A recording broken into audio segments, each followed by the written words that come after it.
What a special day. Happy birthday to my one and only Paul Reindl, everybody. Good. Well, it's actually going to be on Sunday, right, Paulie? Yes. All right, we'll get to your birthday celebration in a minute. I said my one and only. My wife's birthday is actually Monday. Happy birthday to my second and only. It's Ben and Woods, 97.3, The Fan. Good to be here with everybody on a Victory Friday, and those have been few and far between. I do feel so excited about that. Going to talk about the Padres. Nice win last night. I guess we can look at it a bunch of different ways if you want, but and I'm sure we will. Should be a really fun show because we will be celebrating the great executive producer of the Ben and Woods program, Paul R. Reindl. Happy birthday, Paulie. That makes me very uncomfortable. I hope you know that. How's that? I don't like being celebrated. You don't? No. I just almost vomited. Did you hear me? You don't like being celebrated? I mean, it feels good. You know what I mean? Like, it's nice for people to say nice things about you or whatever, but it makes me feel a little bit awkward, I guess. Same. Totally. Ben Higgins is your friendly neighborhood sports anchor. I cannot effing talk. It's Friday. Hang on. Red leather, yellow leather. Ben Higgins is your friendly neighborhood sports anchor. He joins us as well. Benjamin, do you like being celebrated? No, I'm like Paulie. Oh. It's uncomfortable and awkward. I will wish you a happy birthday, Paulie. How old is this now? 33? 34. 4. 5. 5. 34. 6, 2. No, 30. It's 33. 30. No, it's 33. 4. 3. 33. 32. He's 32 years old. I was 32. You're 33. Yes, I was right. Why don't you just tell me I was I'm right? turning 35. Oh, you are? Okay. I've been 34 for 363 days. I had no idea. I always forget whether you add one or subtract one Correct. on a birthday. So you're adding one to 34, not subtracting one. So you'll be 30. You're That's 35 years old. You're an adult now. Yeah. I mean, it used to be you were an adult at 18. Correct. Those days are long gone. Then it was like 25. And then, COVID, it was 30. Yeah. And now it feels like you're 35 is when you're officially an adult now, All right. right? My wife goes, she's a year younger than me. You know that, idiot. I forget a lot of stuff. I'm becoming quite senile. Welcome to adulthood, Paulie. Paulie, 35 is legit. That's legit. That's like, all right. Like you're in a great spot. A lot better spot than some people were at 35. I'll tell you that right now. Have you gone to Trust and Will yet? To fill now out. that you're an adult, Maybe I'll do that this weekend. You really do need to. Now that I'm 35. When should we do some gifts? Because I do know that your wife Megan is coming in today. She's on her way in. Should we do our gifts now? I love to give gifts, and we got Paulie some cool stuff. You want to do them now? Sure. All right. I have a gift for you, and I have a really funny story behind said gift. Okay. So Paulie had mentioned for a while, he's not a big collector. He collects certain things that are meaningful to him. And he had mentioned, I've always wanted a certain baseball card. And I told you guys about when I went home to Texas and I was kind of leafing through some of our old cards. And I said, this is the card Paulie wants. So I got home and I called my dad. I go, hey, how many of those 1989 upper deck sets do we have? He goes, hang on. And he trudges upstairs to look. He calls me back later. He goes, I actually don't have any of those. He goes, I do have the card that Paulie wants, which is... Oh, my God. You son of a bitch. 1989 Wow. Ken Griffey Jr., Paulie's favorite player. It's been in this case for 100 years. Since 1989, it's been in that case. It has not come out. And that is now wow. yours. Now, the best Question. part, yeah. Question. How much did Gary charge you So for this that? is the best part. This is the best part. And nobody knows this. My dad right now is going, oh, boy. I mean, that's the one. That's the card, dude. Like, that is the rookie card. Yeah. Of all rookie cards. It's under glass. It's been that way for decades. And you can tell the glass is all scratched to hell. Has it been officially graded? Graded. It has not been graded. So here's the funny part. So thank you guys. You're welcome, buddy. That's just part Thank one. you, Woods. That's part. Thank you, Gary. Yeah. It's actually he did it.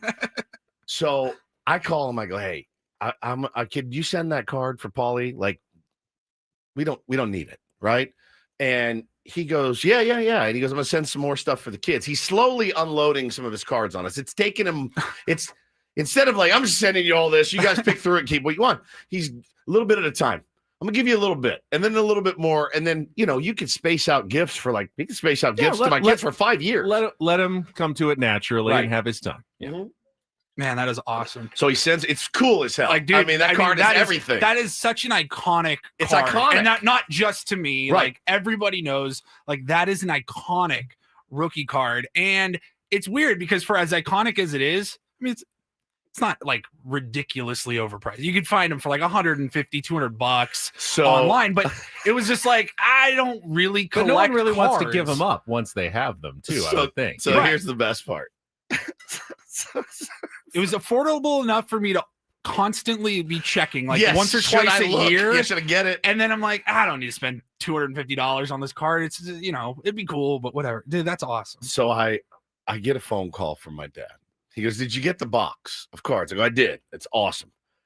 And then I hear because he will do the Adam sigh on you real good. He goes like this. He goes, I go, "What?" He goes, I was looking up that Griffey card that I sent. It's worth about $7,500.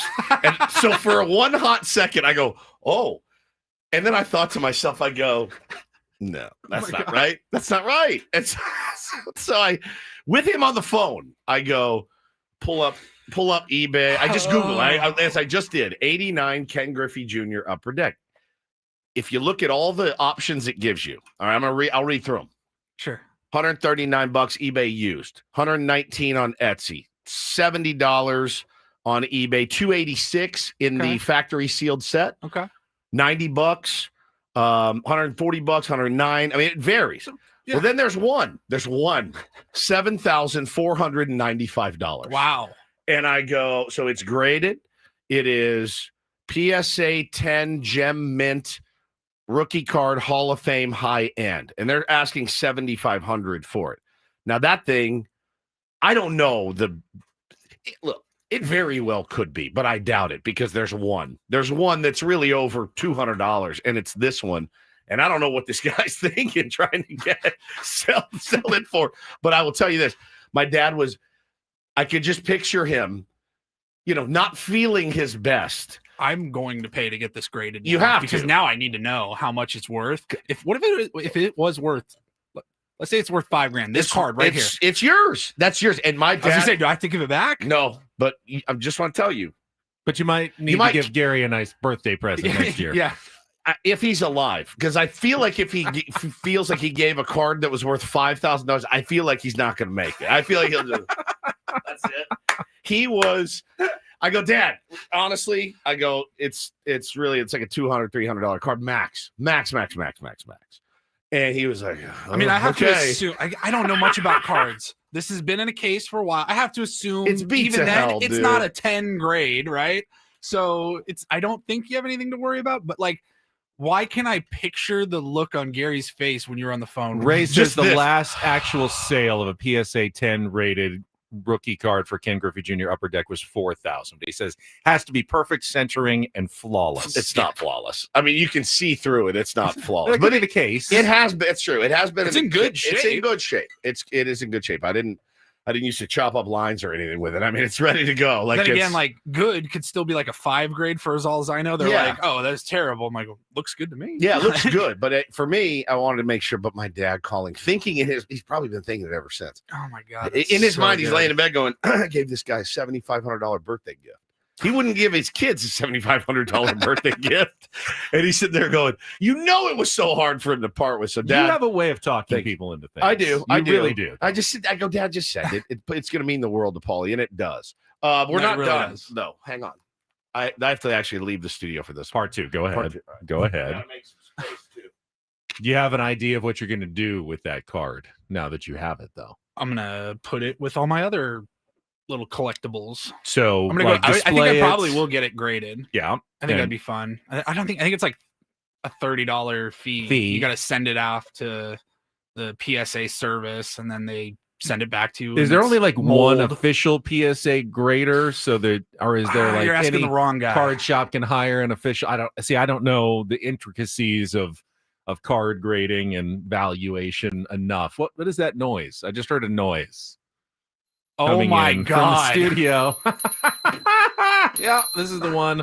Oh my Yeah. Woods just pulled in, riding a brand new electric You gotta be scooter. kidding me. It's like Price is Right. Holy crap! With a bell. The in motion. Oh my Yeah, God. this is for me and Woods. Happy birthday, Paulie. Are you kidding me? Nope. That's all yours. Baby. Yeah. Well, we know you're moving a little closer to the station. You guys have And- oh my God. You guys have and to now give yourselves you don't even have to drive your car to work anymore. You can ride that scooter every day I'm in shock right now. to and fro work. Save the mileage on your car. Save having to get in your car. You could join one of those Encinitas gangs of children if Yes. you'd like. Well, Driving no, around. they ride e-bikes. That's right. They Bo and ride Taylor can join my e-bikes. gang. Yep, Bo and Taylor and your gang. I'm a little bit speechless. I'm in shock. That Enjoy. is incredible. Thank you. That thing kicks ass. It kicks. I saw Woods Ass. testing it when he got here this morning to I- hide it from Paulie. I and rode it all the way it around. it was moving. It It- was moving. Should I take it for a spin? Take it for Yeah, a little go spin ahead. right now. You know Go how to ahead, use Paulie's- them. You know how to Paulie's ride it. been on one of I these mean, I've ridden before. the ones around town. Yeah, that one's got a little juice to it. So yeah, he's got a gang. I got a scooter. Now you're the only one left without a scooter. That's fine. His is a little better than mine. I love mine. Oh, you like this one better Yeah. now? Yeah. Yeah. Yeah, Woods. Speaking of talking people into things, Woods had to kind of talk me into teaming up with Yes. him on his present for Paulie. That Probably was not cheap. a little more generous than I usually am with the birthday presents, but Paulie deserves it.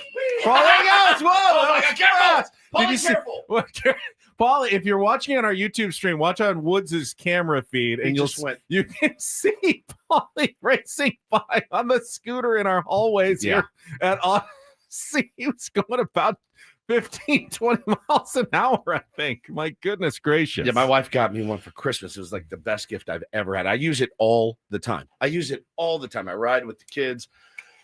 Stuff. I'm definitely not ungrateful, babe. It's so good. Here he comes So again. Here he good. comes Here it again. And here he goes by a little slower this time. How So fun is that, dude? Hey, and it folds. If you pull that little clip there and it folds up, it goes right in your car. You can just kind of lay it down. Oh, in the back nice. seat. Yeah. Look at that. Yeah, it's legit. So you can take it downtown with you or wherever you want to go and then ride around all evening. Now, of course, now Megan's going to want one. Yeah, 100%. Well, she's cautious. She's Yeah, a cautious. like me. So Megan, Paulie's wife, is coming in today, and I got to tell you guys about the dream that I had, and then we can talk about my Cox That situation was so too.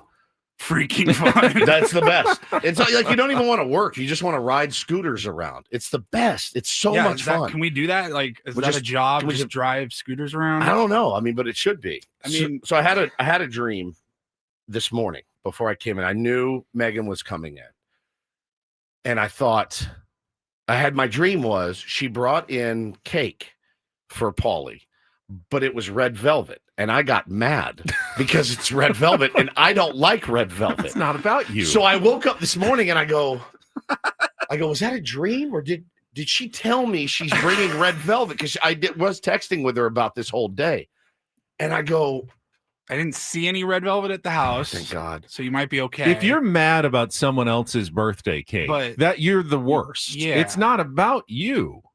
Even in a dream, I'm a little worried that you would get mad about someone else's flavor of birthday cake. I did, and I woke up and I go, oh man, and I thought, well, at least I don't have to, at least I won't eat it and get the calories because I don't eat that filthy, repugnant red velvet. You know, it's made with beets. It's disgusting, bro. It is disgusting. So I thought about it this morning. I mean, like, You're I like red velvet. you like red velvet? Yeah. Okay. It's not. What do you ask for? If your wife says, I'm going to get you cake, babe, what flavor? Vanilla with vanilla icing, I like chocolate. confetti cake. Confetti cake is legit.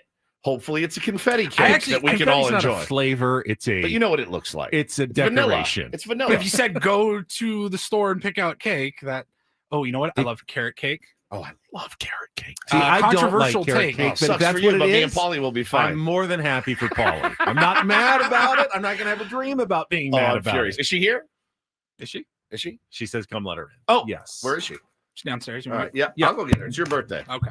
But Woodsie's coming, babe. confetti cake, if you closed your eyes and had a bite of confetti cake without seeing the flecks of colors in it, would you know it's confetti cake? It doesn't taste any different than just cake. Vanilla normal cake, which is fine. I like vanilla normal cake, but I don't think it tastes any different. You might be right. I don't know. I mean, I think it does. It might have like a taste. Is there a separate added flavor to a confetti cake? What makes the confetti? Isn't it like sprinkles, like melted in? I thought, but I don't know that you taste them because they're just a little bit of extra sugar that goes in. Because I don't think sprinkles have flavor other than they're a little bit sweet. But I don't know. I'm not a baker. We might need is there a tier 1 baker in the chat? They can explain if there is a flavor to confetti cake or it is simply a vanilla cake that looks a little more festive than a normal one. We don't really do a lot of cakes. No. If anything, like when it's my birthday or my wife's birthday, we'll do the nothing bunt cakes. You get the little personal size, it's like $5. And then everybody can get their flavor. And they have red velvet, woodsy. Bunt cakes are elite because of the density. They are. So I went most of my life without ever having like a nothing bunt cake. And I don't know why. I didn't know what it was, I guess. And I thought I wouldn't like it. It's outstanding. They're different. I don't know exactly how they do it. Obviously, they cook them in a bunt cake pan with the hole in the middle, but they have a different density. They're like heavier than a normal cake. I like that. Yep. I don't like cakes that are too flaky, light. Yeah. Like you open it, it just it's gone. Then it's all frost. Then it's all frosting. And I actually want cake, and the bunt cakes have a good cake weight to them. The cream cheese frosting, which is also very good. Elite. That's always elite. Yeah. So big bunt cake guy. And then when I go, they have so many different flavors: strawberries and cream, confetti. They do seasonal options. Chocolate, obviously, chocolate chip. Probably a pumpkin spice right now is my guess. Makes sense. Yeah. All right. Woods is bringing up Megan. Why don't we check traffic with Kelly? And then we'll come back. We'll welcome Megan in. We'll set the menu for today's program, which is a Friar Friday. Let you know who our Friar Friday guest is going to be to talk some San Diego Padres. All coming up here on San Diego's #1 sports station, 97.3 The Fan. From the 855 Get Ross Traffic Center, protecting San Diego after accidents or injury, here's Kelly Danick. Good morning. Bit of a rough start for northbound 5 travelers out of the South Bay. Earlier crash near Main and Division. It's all over the right shoulder now. Unfortunately, you're still backed up from E Street. So give yourself a little extra time if that's normally your route, or maybe consider jumping over to North 805 out of the South Bay instead. But hopefully that North 5 will get back to normal. And yeah, we are looking at a pretty quiet one elsewhere around the county so far. I'm Kelly Danick with Ben and Woods, San Diego's #1 sports station, 97.3 The Fan. Guzman in the chat says opinion on Tres Leches cake. It's good. The Tres Leches cinnamon roll at the fair this last year was one of the best things I've ever eaten in my life. I mean, it was definitely elite. It won like best of the fair. So definitely, it's very wet, which is fine. It's just a different texture than normal cake, like birthday cake. I don't think I'd ever ask for it as a birthday cake. Is tiramisu a cake? Ooh. I mean, if Tres Leches cake is a cake, then tiramisu is a cake-like item. So lady fingers are the ingredient. It's like a wet cake. Yeah, we talked about it in Philadelphia. We had a tiramisu dessert at one of our dinners. I had never had tiramisu. I don't know why. I had it in my brain. Oh, you don't like tiramisu? It was outstanding. It was, yeah. It's got a little coffee flavor. It's delicious. Bunts. And we have Megan Reindl. Bunts and wives. Here to celebrate our Paulie on his birthday. Yes. That was... Took a minute. I was going to say. You guys did? I went on longer than I expected. I went to the front, and I go, oh, she's probably around the back. So I had to run around the back. Make sure I should have taken all the the stuff in. I know. I should have taken the scooter. What were you guys doing? Were you just vamping without me? We're talking about cakes. All right. So a lot of cake is tiramisu a cake? I don't know, but I love tiramisu. Whatever it is, I'll eat it. Did you bring? What kind of flavors are the cakes? Oh, yeah, we talked bunt cake. This is a nothing bunt cake bag. Is it red velvet? Where does she talk? Oh, you can talk over here. So we have an assortment. Happy birthday show, by the way. Hi. No red velvet. They are the fall festival flavored buntinis. Oh, the little ones. Okay. I like have individual little ones ones. for everybody, and then I have 2 for the birthday boy. Ooh, I get 2. I mean, as you should. It's your birthday.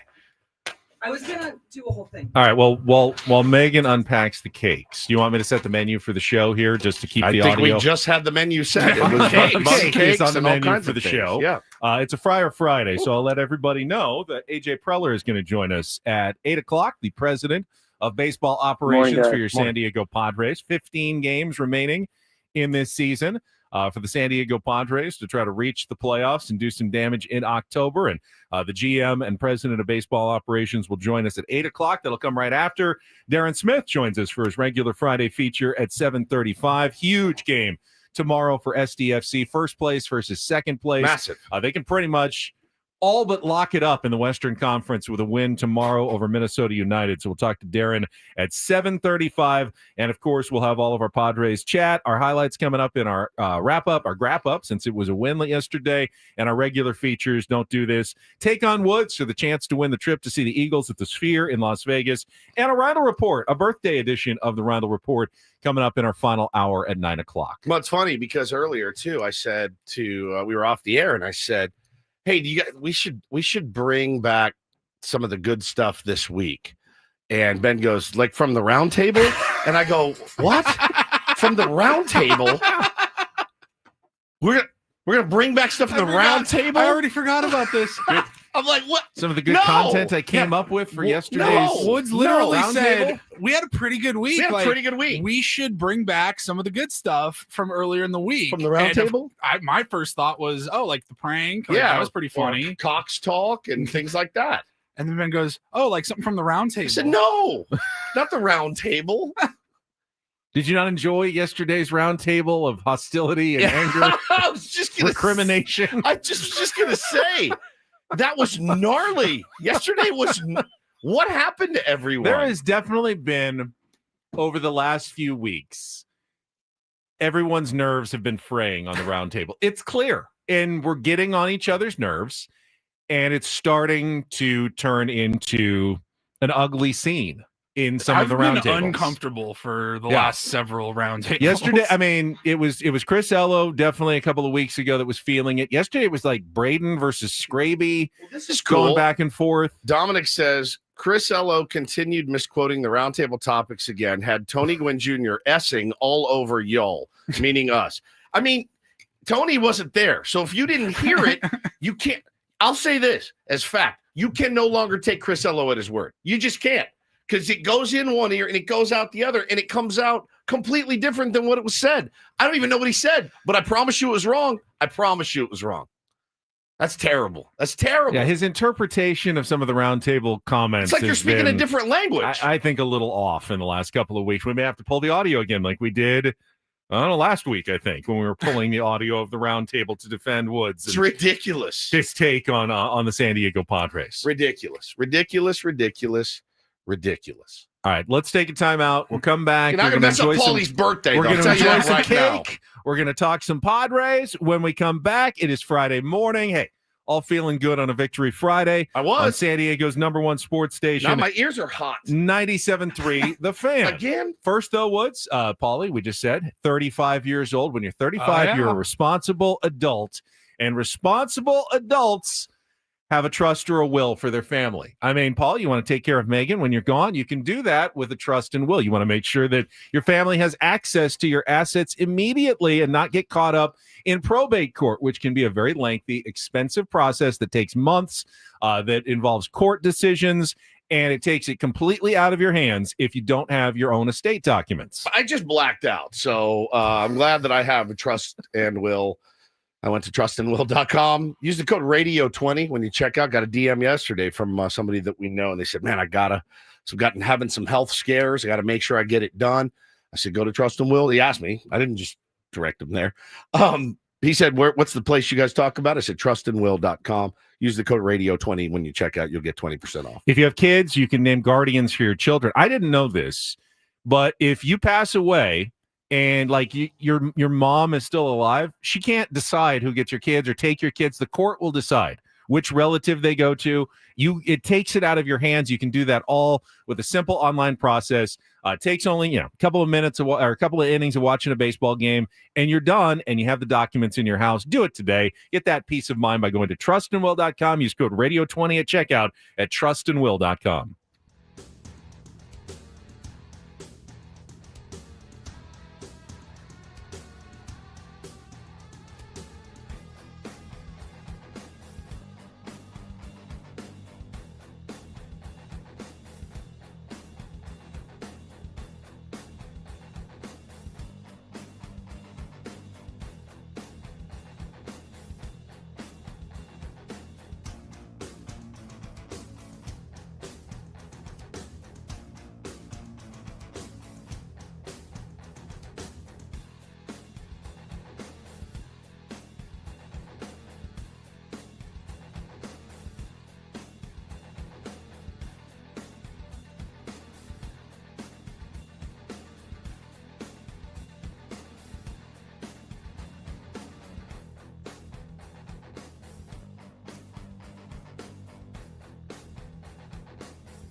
Hey, player, this is all yours.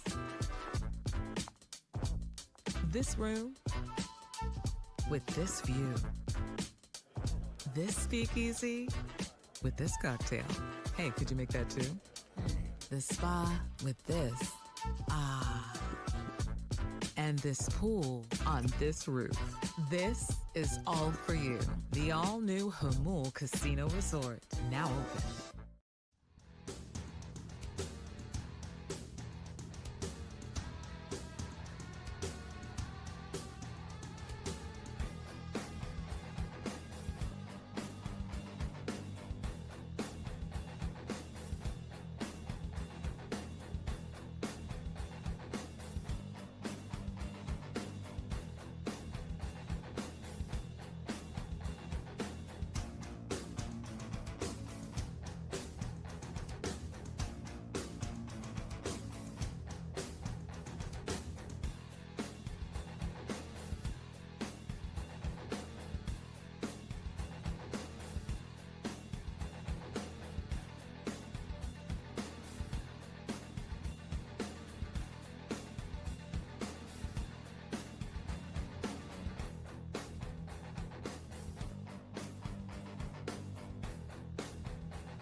Wood's taking a deep breath right now.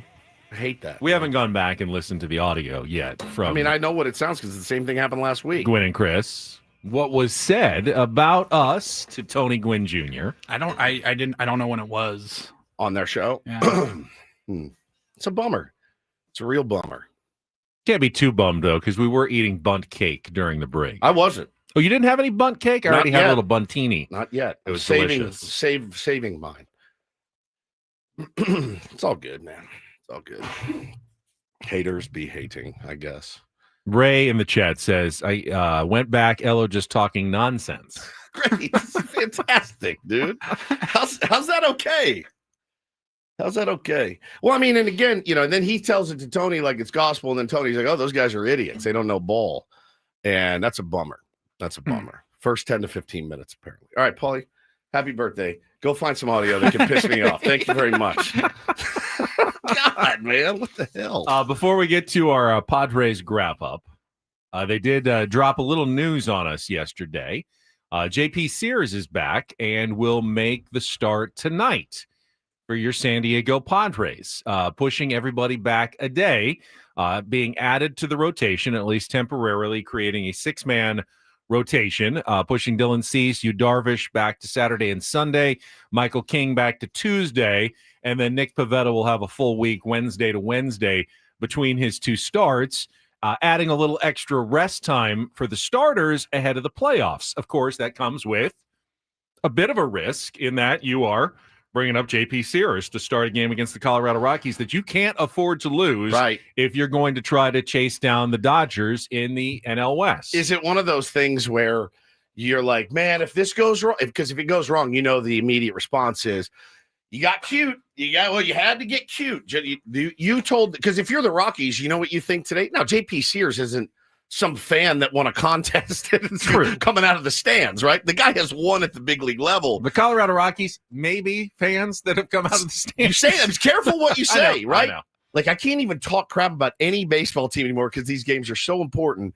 But, if you do lose it, Ben, you're like, well, you got cute. Why'd you get cute? And I understand wanting to give guys an extra rest. I do. And I do as well. And I mean, the narrative right now about Manny Machado is clearly, you see it online. They need to give Manny a day. Yeah. Give him a day off. He's slumping. He hasn't missed a day all season. Guy needs a day off. I don't know if that's true or not. Manny would probably dispute the notion that he, quote unquote, needs a day off. But you certainly could, not just with Manny, but with Fernando Tatis Jr., with Jackson Merrill, with all your star players. You could give them some time off down the stretch and not necessarily go all out to win the division. Right now, you are playing for one of two things. It's almost certain you're going to make the playoffs. Padres 99% to make the postseason. And you're not going to get a bye in the first round. The Phillies keep winning. They're pulling away. The Brewers and the Phillies will be your two bye teams. So you'll either catch the Dodgers or the Cubs, and you'll get a home wild card series, which is definitely better than going on the road. Padres are much better at home than the road. Or you'll be playing at likely Wrigley Field in the first round against the Cubs. You can win that series. If you do go on the road, it would be nice to have rested players who haven't been sprinting to the finish line and pitchers who have been pressed into extra starts, or at least, starting on just 4 days rest every single time to get to the finish line. So at this point, the Padres have a decision to make. How hard do they want to try to catch the Dodgers or the Cubs just to flip that series from a road to a home series, which is, again, it's valuable. No doubt about it. 15 left? 15 left. So, that's basically one turn through the rotation after today, 14. Yeah, you're setting up your playoff rotation. You got three basically turns. Three left. turns, yes. That's what I meant. Three turns for the whole rotation. Exactly. Right? I was saying each pitcher has, 3 spots left. Right. So, you're setting it up to when the season ends. Maybe you have your best guys ready. And that's, again, if everything goes well, nobody gets hurt, dinged up, whatever. I don't mind this move. I really don't mind this move at all. I think it's the prudent move. What's more concerning to me is that we scored 2 runs against McCade. What's his name? McCade Brown. Yeah.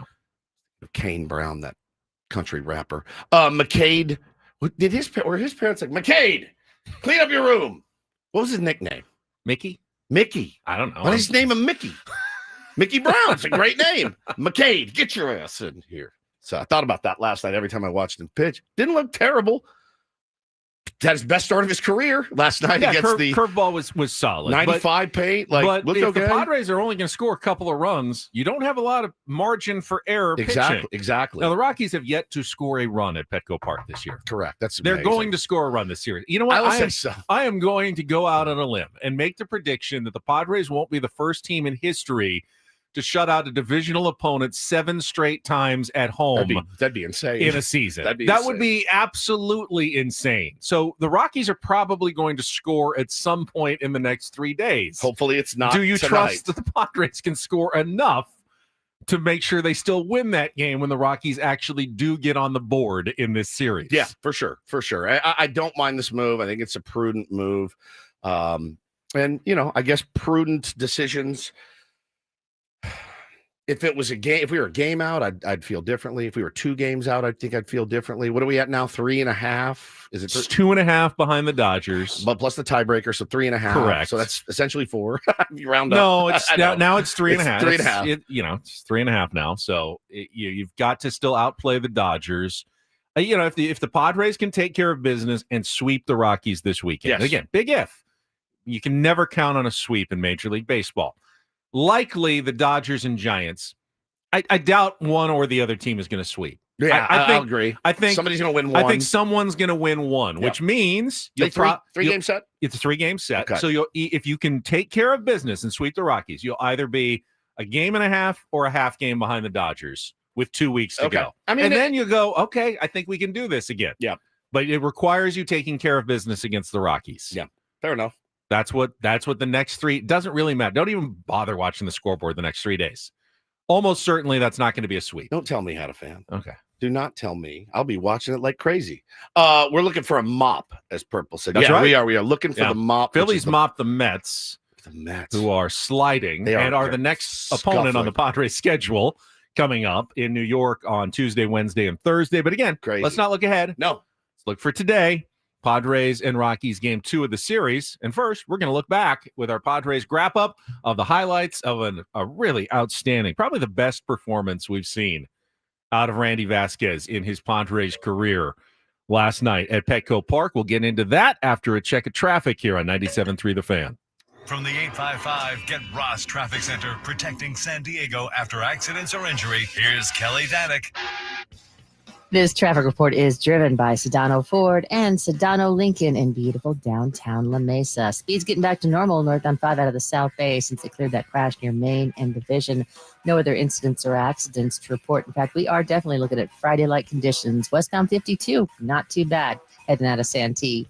San Diego luxury awaits at Sedano Lincoln in La Mesa with the September to Remember event. Lease a 2025 Lincoln Corsair Premier for $449 a month. Visit La Mesa's biggest inventory. You'll be glad you did. For more details, visit SedanoLincoln.com. I'm Kelly Danek with Ben & Woods, San Diego's #1 sports station, 97.3 The Fan. I love winning, man. I love winning. You hear what I'm saying? It's like better than losing. Miss any of the Padres win yesterday? Ben and Woods didn't. Yeah, absolutely. We've got you covered with all of the highlights. Oh, yes. It's the Padres wrap-up. Brought to you by Hamul Casino Resort, the Players' Place. I want to go fast, but I want to go slow, and I want to go deep. Colorado. 1-2, Moniak in the air to left field. Laureano racing over to the line. Long way to go. Into foul territory. Leaps up and he makes the catch. Laureano up in the air, caught the ball, slammed into the side wall, and what a play by Laureano, out number 2 here in the first inning. 3-2 to Arise, and Luis lines it over the head of the second baseman, Freeman into right field. Fermin rounding third. He'll score without a play. RBI single, Luis Arise, and the Padres have the first run of the night here in the third. And Merrill in the air to left field. Beck is back. He's on the track at the wall. Beck will watch. It's going to go. Jackson Merrill, opposite field home run. 2-0. Padres in the fourth inning as Merrill Madness makes its return to San Diego. Suarez in his 200th game as a Padre. 2-2. The pitch to Beck, swung on, chopped right back to the mound. Suarez has it, slings it to first in time, and the ball game is over. Padres shut out the Rockies again, this time 2-0. Colorado has played 4 games at Petco Park this season, and they have yet to score a single run. Tremendous. That was fantastic. He's throwing the ball exceptionally well. Threw the ball well over there. Threw the ball really good tonight. Just a lot of quality strikes. Command was good. He had really command of almost all his pitches. Kept him honest in. Secondary pitches for strikes. Located the outer half. He just was tremendous. He was phenomenal. So what did a good Randy Vasquez start earlier this season look like? It looked like this. 5 innings if you were lucky. Usually it's about 4 1/3. Yeah, 4 1/3, 4 2/3. Maybe like a run, Mhm. A walk or 2, and a strikeout or 2. Correct. And Padres would exit with a 3 or 4-1 lead, and they turn things over to the bullpen, and we were happy with that. But you weren't going to get a lot of swing and miss and strikeouts from Randy Vasquez, and we were accepted that he's a weak contact pitcher, which is very valuable and effective. And then last night, and again, it's the Colorado Rockies, but he goes and strikes out 9 batters in 6 shutout innings, walking none and allowing 4 hits. That's ace pitching right there by Randy Vasquez. Spectacular last night. Like Schulte said, man, he attacked the zone. The cutter was great. The sinker was really, really good. Stuff plus numbers were way up. Like, he is the guy, Ben, that he was the guy that when your team faced him, I saw when he pitched well against the Dodgers, I saw them losing their minds. They're like, he has the worst stuff plus in the league. Like, there's no way that we shouldn't be able to hit this guy. He's deceptive. He pitches to contact. You make plays behind him. How effective can that be these days? And he was spectacular last night. He had huge break on his sinker. Like, everything was moving. He was just in the zone. You could tell in the first inning, and he went out there, and it was just strike. I think threw like 14 strikes in his first 15 pitches or something crazy last night. And that's the right strategy against a Colorado Rockies team that basically has 1.5 guys that can really hurt you. Hunter Goodman and maybe Moniak too. Maybe Moniak. Yeah. I mean, he'd give it like a quarter to a couple of guys maybe in that lineup. Mickey Moniak had one of the greatest slides I've ever seen. That was a really good slide. That was unbelievable. I kept wondering, like, why did you call him? First of all, why did it take you 30 seconds to call him out? Right. And then from the view the umpire had, I go, at no point do I see an opportunity for you to call him out. And it was a great effort by Arise to make effort. The tag as well. I can only imagine the umpires thinking, I don't know. I got to make a decision. I really don't know. I got to make a call. I got to make a call. Has it been 30 seconds? I should call. He's like mentally flipping a coin, and finally heads. All right, he's out. I don't know. I don't know what happened there. Now, there's always replay, and they did replay it and overturn it. The runner. That would be funny if an umpire truly had a I didn't see it signal. So and he puts he just puts his earmuffs on and goes, I don't know. So I'm not gonna taint. Are you mad at that? No, I wouldn't be mad at that at all. With the way the rules are written, whatever the umpire decides has to be. Did you say taint? Yeah, I don't want to taint the jury. When an umpire makes a call, it's funny when you say the replay officials have to conclusively overturn that call. So that call does carry some weight, even if the umpire knows in his heart, I didn't really see it. He has to make a call. Wouldn't it be smarter if the umpire said, I really don't know. I'm going to just go straight, and we'll just let. Either way, whatever the replay, it doesn't have to be conclusive either way. It's just whatever it looks like on the tape. That will be the call. Can I do you one better? How about no umpires at all? Just the big eye in the sky from Vegas, and they out at second. Add about 15 more cameras everywhere, and you're done. Dude. You don't even need umpire. Every angle, every high speed, slow mo, ground ball, high def, ground ball to Manny. He goes in the hole, slings it across. Arise picks it. And all you hear is out from the eye in the sky. And you're good. You don't need umps. There's no yelling. There's no screaming. We get rid of umpire. I mean, it's a really good, sorry to my umpire friend, Jamie. Still need you in adult ball. They're never going to do that in adult ball or high school. It's expensive. It's expensive. It's not going to happen. But at the big league level, what is the purpose at this point? There is none. We have all the technology. I mean, you'd like to speed things up as quickly as possible. You don't. How does it get faster than that? Well, if they can do it that fast. Yeah. I mean, if you've got to go to a center somewhere and then relay a call every single time. Every hub, you have It's your instant. own hub, instant and out at second. That's good, Rod. Get bases that light up red for out and green for safe. Fantastic work. This is like some futuristic movie version of baseball. I loved it last night, man. I really did. Watching Randy Vasquez, I felt so happy. as for him. we've said so many times, and as Schulte said, I'm actually surprised, and we talked about it a little bit a couple weeks ago. I'm surprised that he lost whatever trust because look, let's look at it this way. It could go one of two ways, Benny. You get a new toy like JP Sears, right? And you're like, well, we got to see what he has. You could have gone to a 6-man rotation with the pitching that we had and the injuries and everything else. And hell, I think even then it still would have been a 5-man rotation. You could have done that. There was something that happened from Randy Vasquez that Schulte and the crew said, I've lost a little trust. Let's get him down there to work on something, right? I thought about this last night because, the Padres went out and picked up JP Sears and Nestor Cortez.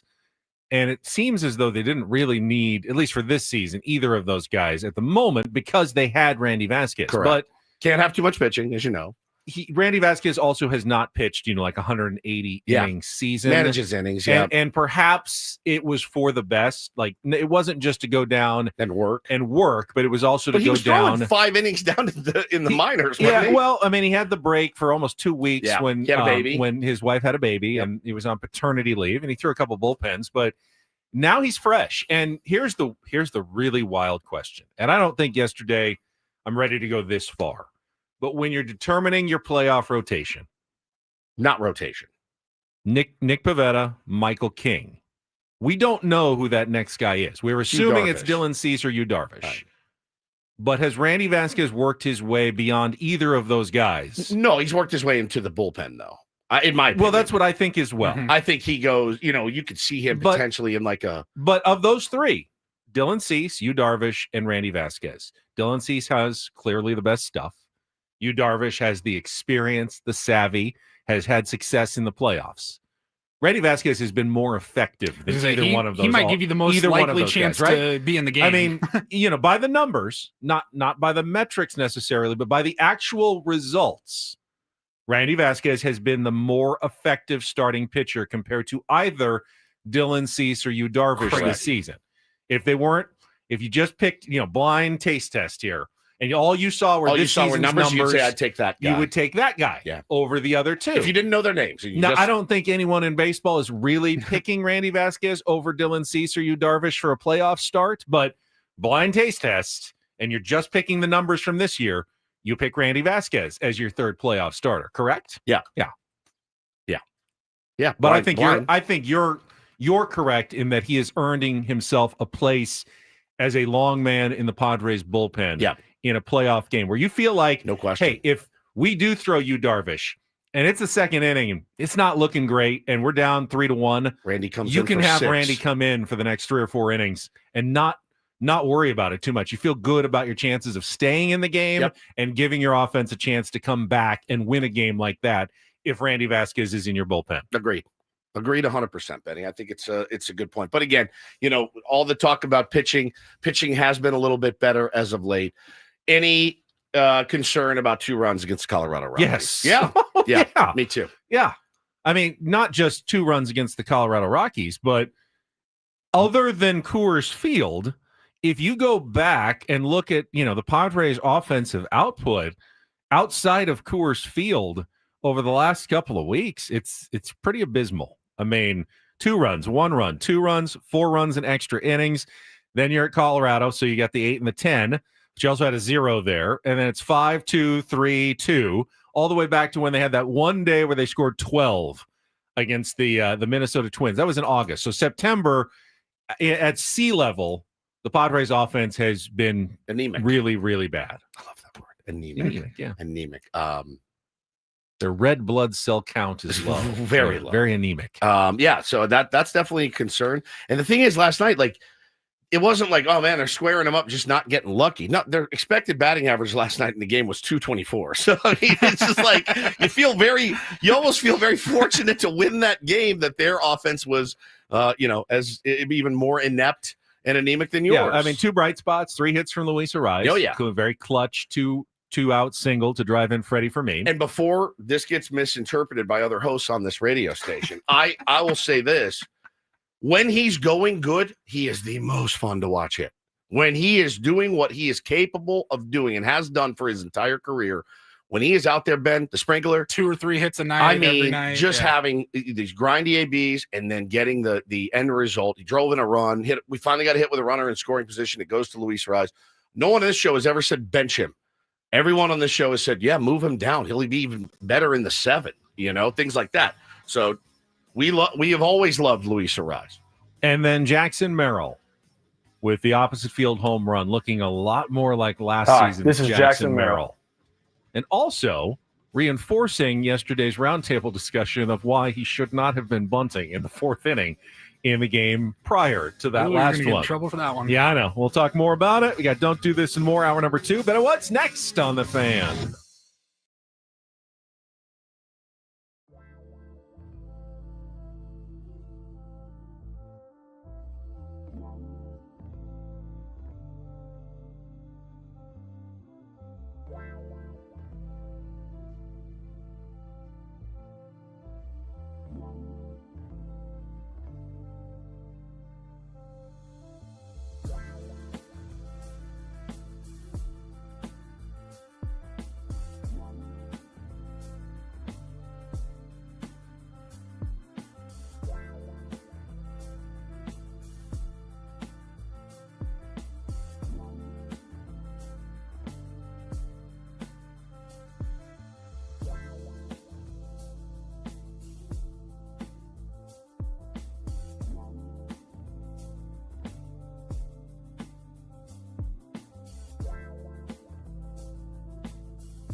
Coming up at the bottom of the hour, Darren Smith will join us. We'll talk Padres and SDFC's big game tomorrow. And then 1 hour from now, Friar Friday guests, A.J. Preller on the program, president of baseball operations, general manager for your San Diego Padres, who are now currently 4 games up on the New York Mets, who lost again yesterday, Woods, to the Philadelphia Phillies. They got mopped in that series. Wow, man. They've lost 6 in a row.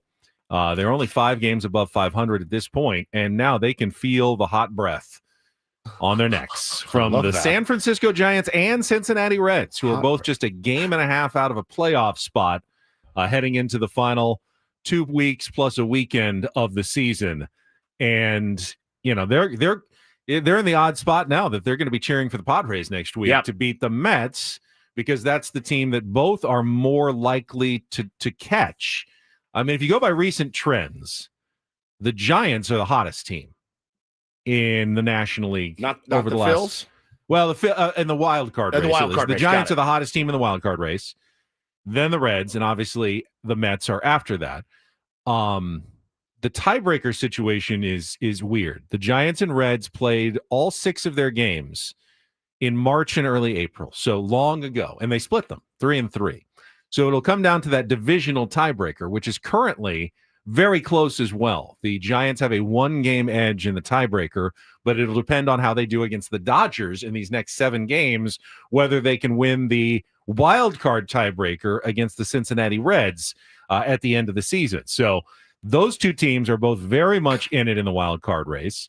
Looking up, the Padres are still 3.5 games behind the Cubs for the final wild card spot. Cubs were idle, and 2.5 games now behind the Dodgers in the NL West. Dodgers were off yesterday as well. Okay, yeah, we'll talk to A.J. Preller about, certainly he knows the situation and the math and what it all looks out like, what it looks like it's going to shape up to be, and how they're going to handle it moving forward with 15 games to go. It's crazy, man.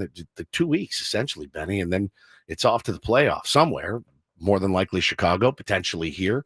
But yeah, I do think it's an interesting needle to thread if you're the San Diego Padres, Mike Shilton, AJ Preller, and Ruben Niebla, and all the guys that are responsible for making those decisions. Of course, you're going to go out and give effort. You have to get your offense clicking at some point. Like your offense needs to click. So you need your best guys in there. Manny Machado, again, I see it every day. Give him a day off. I wonder if he would even tell you right now. I mean, the first inning, I thought, oh God, he may be cooked because they hit a 3-hopper to him that he's made a billion times, clanks it off his glove. And I go, my king is cooked, and I don't know what to do about it. Well, then he made several really, really, really nice Manny Machado. Almost immediately. Yeah, almost immediately made several Manny Machado-esque type plays, helped Randy Vasquez out quite a bit, turned a beautiful double play, vintage Manny stuff. But again, the bat is just not there right now, Ben. Expanding the zone, going up in the zone, can't get to high heat, not punishing mistakes at all. And he just looks a little bit lost up there. And it's always the interesting question. And we can ask AJ Preller this too. We know his philosophy, his being Manny's. I'm healthy enough to play. I'm going to play. I need to hit myself out of it instead of watching other guys hit against, let's be honest, the Colorado Rockies. You would think he was probably salivating when the Rockies came to town to go, okay, here's where I can get my swing back and get right. I heard 4-game series. I can get my groove back a little bit. And I heard he was doing extra work, doing extra hitting before the game. I know he wants to be out there. Maybe for the first time in my life, I go, maybe my king could use a day to reset. It's not a punishment at all. It's just a day to reset. You come off the bench in case they need you in a big spot. And then, though, you're looking at Jose Iglesias out there playing third, which, okay, fine. He's hitting better than Manny right now, to be honest with you. But I don't know what you do. I really don't. Do you let him hit his way through it, or do you just pull him out for a day? Well, he takes pride in playing 162, and I love that. I love that. If a day off was like waving a magic wand, and you're dipped in magic waters, and he comes back the next day as Manny Machado, everyone would sign up for that instantly. Manny would sign up for that instantly. Give me every other day off. I'll come back and get 4 hits. But I think from Manny's perspective, and he's not necessarily wrong, taking a day off is just a day he's losing that he could possibly find his swing. Go out there. What he needs, I think, in his mind, is to go out and have a 3 for 4. Correct. With a double and a home run. Right. And drive the ball. And if he's not playing, he can't do that. So he's getting further away from where he wants to be rather than closer. There's no guarantee that a day off or 3 days off fixes Manny Machado. But you can't be afraid to give your star players a couple of days off. We saw the Cubs do it before he got hurt with Kyle Tucker, with Pete Crow Armstrong. Those guys are all-stars too. Mike Schilt will say, Manny's an all-star. He's Manny Machado. He's not wrong, but being an all-star doesn't mean you can't be given a couple of days off when you're struggling. It really doesn't. And it doesn't mean you're not valuable and you're not important to the team anymore. I will also add, who are the Padres putting in? Iglesias. If he's even healthy enough to play. I haven't seen him since. Jose? Yeah. He pinch ran the other night. He pinch ran, but can he swing the bat? He got hit in the hand. Yeah. Can he swing the bat? He can pinch run. We have no idea. Can he play defense? Can he swing the bat fully right now? And honestly, even Manny's slumping numbers aren't that much worse than Jose Iglesias' regular offensive numbers. So you're not getting much by putting someone else in there. So it's resetting his mind. And again, if they thought that would work, my guess is they would have tried it by now. Manny doesn't think that's what he needs.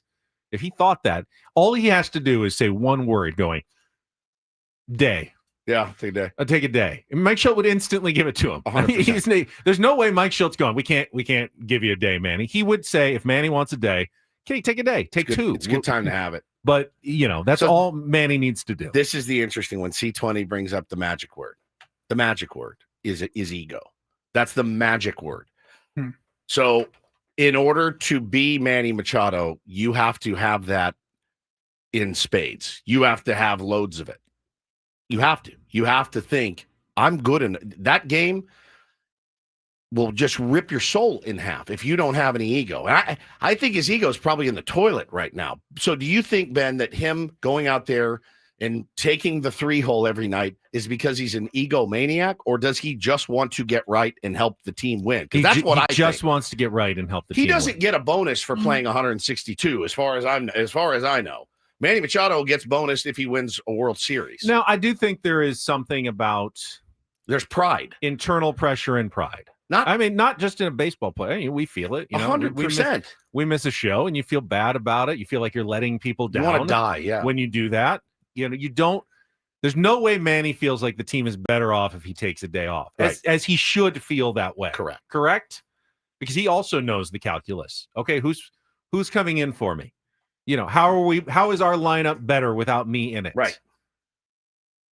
And it's not. He's right. It's not. It's not better without Manny Machado in it. Just the hope of Manny turning it around every day is more valuable than anything else you're going to put over there. Sure. So he's going to keep going out there as long as he can. Who's on the bump for the Rockies today? Today is Tanner Gordon, I believe. Right-hander, left-hander? We saw him just a few days ago, so you would think that I would remember. I don't remember watching him pitch, but the Rockies are so anonymous and they run together, interchangeable that he is a right-hander. Right-hander. Okay. 6.6 ERA. Okay. All right. That's a great question. That's a great question. I'm so glad that you asked. That of question. course, his last start, Tanner Gordon, 3 2/3 innings, 6 hits, 6 earned runs, 3 home runs allowed against the San Diego Padres. Okay. Yeah, you could potentially move Manny down a little bit. You could move him to the 4. I don't know what it does, jump start, whatever. Give him a different look, get a little bit different protection. Who knows? But like we said in the roundtable yesterday, you do that, and Manny has a good game at the 5 slot. And you switch him with Laureano. Then what do you do? Is he now your 5 hitter the rest of the way? Because, it worked, so we don't want to change it. Or is you instantly move, we fixed Manny. Let's put him right back where he should be, which is the 3rd spot, because he's your star player. He's your 3rd hitter. He's your Manny Machado. You don't want him hitting 5th in the playoffs. That's not your best lineup if Manny's going. So when do you move him back? I wonder if they had this discussion about Cal. I'm sure they had this discussion about Cal Ripken in Baltimore when he was in the midst of a streak. Not that Manny's on a 2,130 game streak or anything like that. But Ed, the reason I bring it up, Ed says he wants the bold number on the back of his baseball card. He wants 162. Is that bad? Is that a bad thing to want to do, to show up to work? Now, I don't want to set any... To want it just for the baseball card number is not good. Well, is that what you think, though? Juan Soto wanted it 2 years ago. Well, Juan Soto was going into free agency. He wanted to make sure... Manny's not. Manny's got his bag. If Manny wanted to sit back and put his feet up for a week, he probably could. It's weird. It's little apples and oranges, different sports, different guys. But like LeBron, who's like 8 years older than Manny... Like he made it a point. He's like, I want to play all 82 games. Yeah. And they're like, that's not smart. It's not smart at your age with we have hopes of the playoffs. Like we need you fresh. Like it's not smart. Whereas during Jordan's era, they'd be like, well, of course you're going to play every game. Yeah. Michael Jordan. And like it's changed a little bit. It's my point. Dominic said, Dominic's from the Baltimore area. He goes, they definitely have this discussion. And I think if Cal Ripken was playing now, people would be like, he needs a day. Like, this is absurd. This is absurd. You're hurting the team. Yeah, right. It we need you is fresh. Like, yeah. I mean, there are a number of unbreakable records in baseball. Cal's is one of them. Like Cy Young's 500 and whatever. 511. It's 511. But in terms of what's changed about, you still want wins. You know, no one's ever going to get that because no one's going to pitch enough and start enough games like Cy Young did. But no one should try to break Cal Ripken's record. That's foolish to try to break Cal Ripken's record. I feel like it is. I'm trying to wrap my head around that comment. You go ahead and try to break Cy Young's record. If you can win 512 games, go ahead and try to do it. No one should be even trying to break or even come close to Cal Ripken Jr.'s record. You are not playing baseball a smart way if you're trying to break Cal Ripken Jr.'s record. The more I sit and think about it, and you see how much load management has, I don't want to say infected, but how much it's spread throughout all sports, there has been a level of pride in your job. Like there has been a level of, no, guys need a day. And by the way, we're paying this guy X amount of dollars. Right. That's what it is. It's very easy for someone to be like, Randy Jones used to go 9 innings every single time back in the day. He's making $14,000 that year. Like if you're paying pitchers $20, $30, $40 million a year. Whoa. Give me a solid 3 innings. I need you, right. for ready for the playoffs. I know it's tough. I could listen to Randy Jones stories about when he came up. The guy would blast heaters in between innings. His stories about spring training. What's he? Well, look at you guys. Fantasy camp, right? Just a bunch of loads. And he's like, what are you eating there? You got salad. You got 4 types of protein. They used to give us a cup of soup after a whole day of work. I go, you're joking. I go, you walk up, there's styrofoam cup, and you got a cup of soup on the way back to your dorm. I don't want to hear any of your bull ass. On a good day, there was a loaf of bread and a jar of peanut butter for the whole team. I don't even think they had peanut butter. I literally was like styrofoam cups of soup, and they come up and meanwhile we're like, hey Randy, go back to their dorm. Our Airbnb, the heater on the pool wasn't even turned on. Can you believe that crap? You guys are a couple of P words. That's what you are. I could literally listen to it. And you sit and you go, you were in Yuma, Arizona in the spring. Not a thing. Yuma is pretty desolate now. Imagine what it was like 40 years ago. And I go, Randy, what did you better than selling cars for a living? I'll tell you that. And I'm like, cup of soup, like the same team that would like face the Yankees in that, in the playoffs that year or whatever. Like the professional baseball player is stuck in Yuma, Arizona, eating soup out of a styrofoam cup. A Lipton cup of walking back to their the same dorm. cups that they drink their coffee from. Right. They're just like, yeah, grab one of those. It's just phenomenal. Oh, you work all day in the hot sun, and here's a hot cup of Lipton soup. It's just incredible. It's just incredible. And then because those old school guys look down and they're like, really? Oh, you need a day off today, do you? Yeah. Okay. All right. Yeah, I saw what was in your clubhouse refrigerator. Cold pressed juices and all kind of doctors and, tape, aspirin, things like that. I don't know why. There's no reason it should stand out or be funny to me, but it is. Whenever they show like after a home run or they show the Padres dugout and somebody's drinking a smoothie, it looks weird. It does look funny in a dugout. But like it's healthy, it's good for you. Yeah, I'm sure good it's energy, packed with energy and nutrients. And like they just walk down one flight of stairs. It's right there for them. It's right there, and they should be doing it. It's just a funny thing to see. You don't typically see smoothies in baseball. I was actually reading a piece in The Athletic last week that the amount of baseball players who drink is at an all-time low. Oh, that was I think that was Yahoo. It was Oh, was our it buddy Yahoo? Jake Mintz. Yeah, wrote that. it was I Jake read that. who wrote that, because I was reading, and it used to be common after a game, you'd stay in the clubhouse, everyone would drink an entire 6-pack of beer after the game, and they'd talk about the game at least. And that was referred to as the good old days. Oh, they had team camaraderie, they stayed around, they hung out with each other, and they drank. Do you really think that they were performing at their best, drinking that heavily every single night?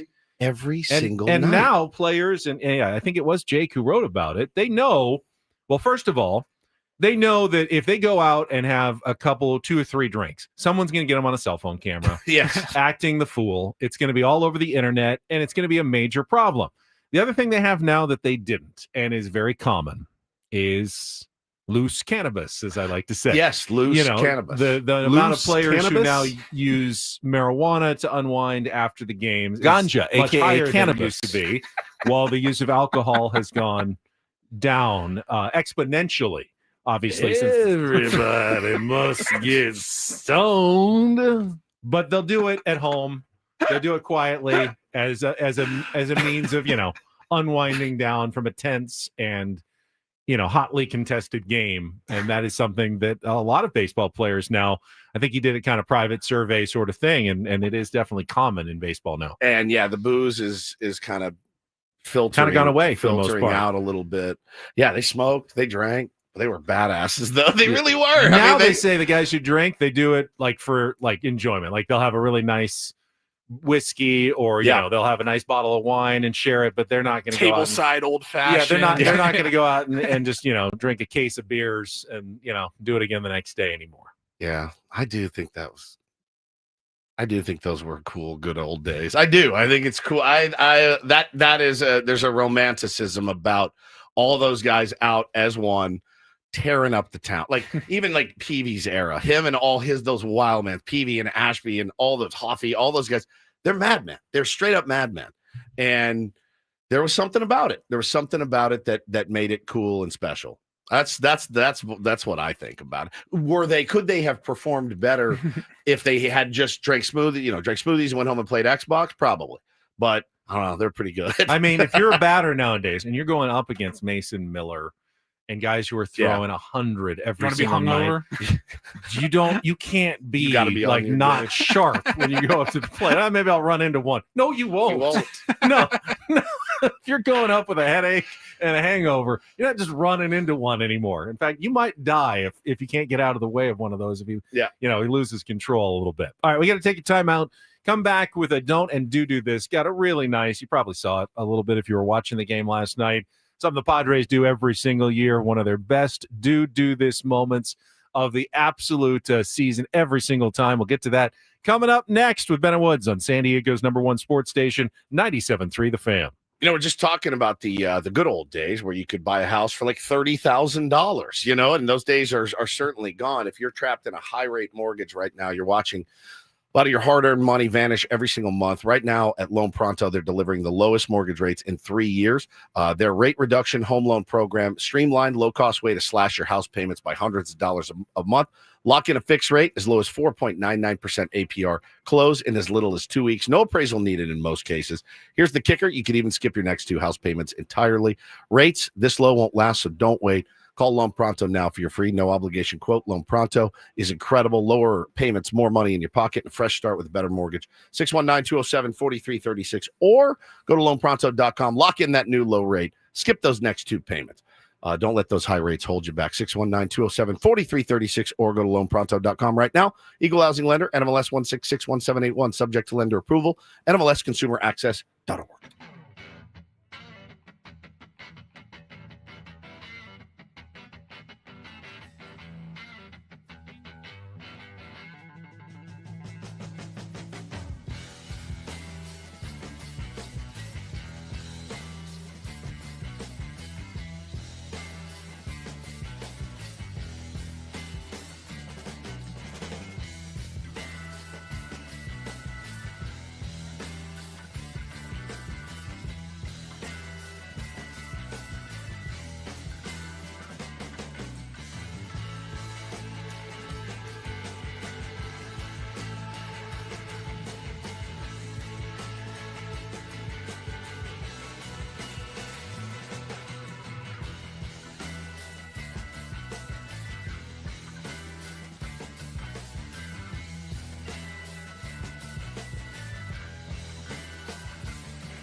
Hey, player, this is all yours.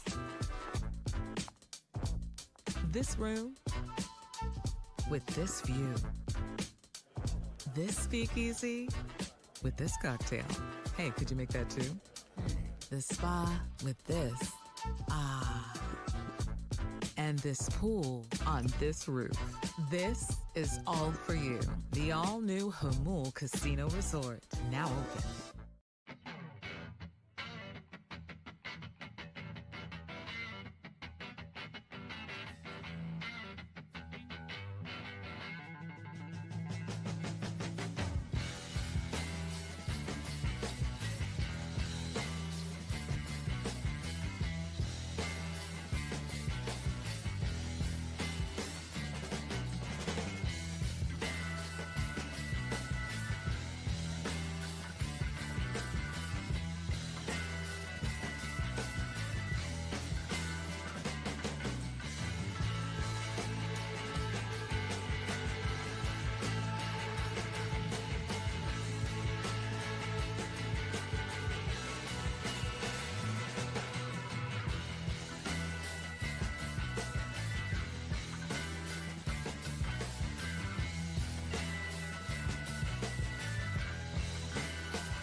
Just wrapping up our discussion from the last segment, Samuel in the chat chiming in. Hey guys, just here at the day job listening to you. Had to weigh in on the players don't go out much anymore. I also work in the bar industry on the weekends. I have seen plenty of Padres players tearing it up. Not mentioning any names, but some of our boys get down. I think I know. I have a general idea.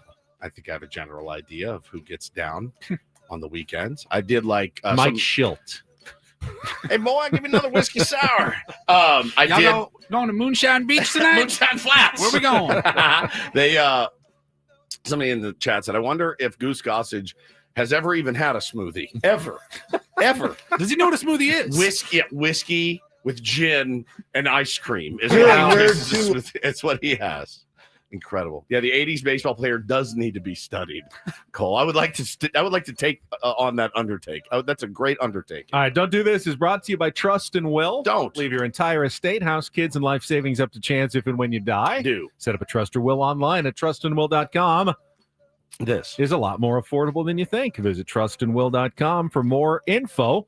Hope the guy who was manning the barbecue food truck outside the Wake Forest game had his Trust and Will in order. If you were, no, he's not, but he could have been. Because that's pretty morose. Well, I mean, his entire truck was like going up in flames, and it was so bad that he's okay though. If you're watching the game at all on ESPN, you saw the entire stadium start filling up with smoke during the game, and you could see it was just kind of pouring in. And then they went to a shot of this poor guy who's behind the grill at Chalk's Barbecue and Southern Catering, Wake Forest in North Carolina. He's in there. He's in there dude, still. His like ceilings on fire. And there's smoke all throughout the stadium. He's trying to save the truck here at this point, and it's all going into the stadium as NC State is driving to try to come back in the game against Wake Forest, and the entire stadium's now feeling the effects of this food truck fire that's just outside of the stands. You want to talk about, like, it looks like he's okay. Mm-hmm. You want to talk about embarrassing? I mean, you're a national televised game, embarrassing. There's your business, and you're in there putting out a grease fire. It's just so mortifying. When anytime something has to stop down because of something you did. When I bumped that guy at 1 mile an hour, and I saw fire trucks coming, and he was, getting blood and getting his vitals taken because I bumped him at 1 mile an hour.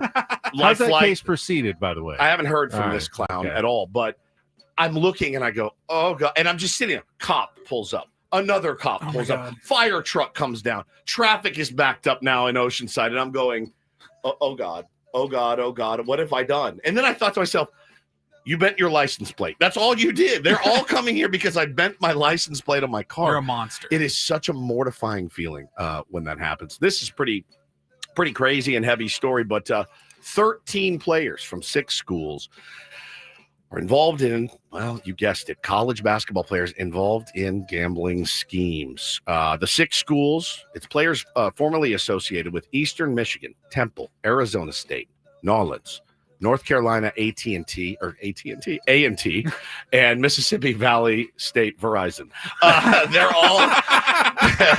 They're all under investigation for gambling violations. None of the players currently enrolled at the schools where the infractions did occur, but this is going to be it's going to be one of those stories that I think get desensitized to, right? Just every day it's like, oh, got this guy, got this guy, got this guy, got this school, got this group of players.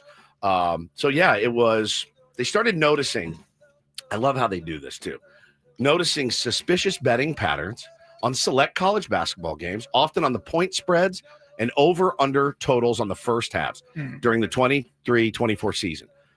A Temple game against UAB attracted scrutiny after the point spread on the game moved from UAB -2 to as high as -8. Multiple U.S. sportsbooks halted betting, and an integrity monitor sent out alerts to its clients. UAB won 100. Yeah, these stories aren't going away. Although I think you just inadvertently have come up with a great new way to raise NIL and revenue sharing fund money for schools. They can sell their school sponsorship names. North Carolina AT&T. Yes, instead brought to you by AT&T. Yeah, like we could have San Diego Cycles State. San Diego Cycle State. Come on down. All right, riders, this weekend only, Dago Cycles in Mission Bay is where all the action's at. Forget mowing the lawn, forget cleaning the garage, because your dream ride is calling at Dago Cycles in Mission Bay. We've got chrome shining, engines growling, and prices dropping faster than your neighbor's excuses for skipping a Sunday ride. From cruisers to sport bikes, we got deals so good, your throttle hand's going to itch. And with payments so low, you'll still have cash for gas gear and even a victory burger on the way home. So swing by, gear up, and come crank your hog with us this weekend at Dago Cycles in Mission Bay. The open road starts here. Don't miss it. You can hear me laughing. San Diego Cycle State. You can make extra money from selling the name of your school. San Diego Cycle State. So swing by, gear up, and come crank your hog with us this weekend at Dago Cycles. Come crank your hog with the Aztecs. So swing by, gear up, and come crank your hog with us this weekend. You missed it. Paulie pulled a little prank on Woodsy with a fake commercial he thought he was supposed to read. Stop looking at me, dude. Every time I would glance, I would see Paulie's shoulders shaking, and I'm like, stop. Just please stop. There's no way I'm going to be able to say this without laughing. It's quick $100. By the way, I didn't even get $100. Nope. No, so swing by, gear up, and come crank your.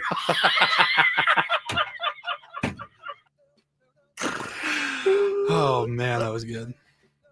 I loved it. I loved it so very much. All right, Benny, how about a doo-doo? All right. DD Mega Doo-Doo. Love this. And if you were watching the Padres game last night, they played some of the video. Paulie has it as well. The annual Bikes for Kids Foundation, Padres Foundation team up when they go surprise a different school. So and cool. Joe Musgrove, I think Mark Loretta, Mark Grant. There's Group Dog in there. Yeah, Eric Grupner, Don Orsillo. They go out and they surprise a school full of children with bicycles. They always do it kind of so they bring the kids in and they feel like they all did essays. And like they announce the winner and they bring out the bike for one person. And then like in Oprah fashion, oh, wait, hold on. It's just not one kid who gets a bike. you all get bicycles. And the kids So just cool. go absolutely nuts for it every year. And this was actually a milestone yesterday at Hancock Elementary School. That was the 100,000th bicycle Amazing. that they've given away through this program, which is absolutely amazing. It would be fun to have Randy Jones there yelling at the kids. Way back in my day. You don't need a helmet. You don't need no helmet. Number one, our bikes only had one wheel back in the day. Y'all got two. Bunch of softies. I love it, man. That's always a good And it good also, inspires the kids to do the essays and they read books and it's part of it. So it helps literacy. And then it's, underserved communities, a lot of kids who don't even have bikes, then get a bike to ride as well. Love so it. it's win, win, win, win for everybody. Excellent Love work. seeing that yesterday. Good job by the San Diego Padres. And that is don't and do this for a Friday. That was Don't Do This with Ben and Woods on 97.3 The Fan. All right, when we come back, we'll talk about the San Diego Padres with our friend Darren Smith. Plus, huge game tomorrow for SDFC. First place versus second place, Minnesota United at Snapdragon Stadium. It's all coming up next year on San Diego's #1 sports station, 97.3 The Fan. Also this weekend, if you're going to be watching any football, even if you're watching some MLS soccer, you can always set a Prize Picks lineup. With Prize Picks, you can turn your football watching, your baseball watching into real cash. It's good to be right with Prize Picks because you're winning real money, setting daily fantasy lineups between 2 and 6 players. So you can go big with 6-player lineups. You could go 5 and do a flex play where you only need 4 of those to win. Lots of different ways to play with Prize Picks, but always make sure you find the max discount squares. This weekend, it's Travis Kelce, 1/2 of 1 receiving yard on Sunday. Put that in one of your lineups and start winning with Prize Picks. To begin, you download the app at prizepicks.com and use our code KWFN to get $50 in free lineups when you play your first $5 lineup. That's $50 in free lineups with your first $5 lineups with code KWFN at Prize Picks. And then, just feel how it goes for you as you get started. I've been doing it for over a year. I've made a lot of withdrawals from my account, which is always fun. You're winning when you do that. It's easy with Venmo, MasterCard, or Apple Pay to load and unload your account. It's Prize Picks. It's good to be right. Must be present in certain states. Visit prizepicks.com for details.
Okay, player, this is all yours.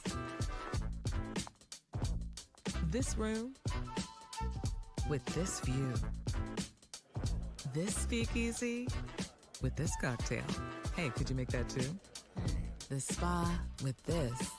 Ah. And this pool on this roof. This is all for you.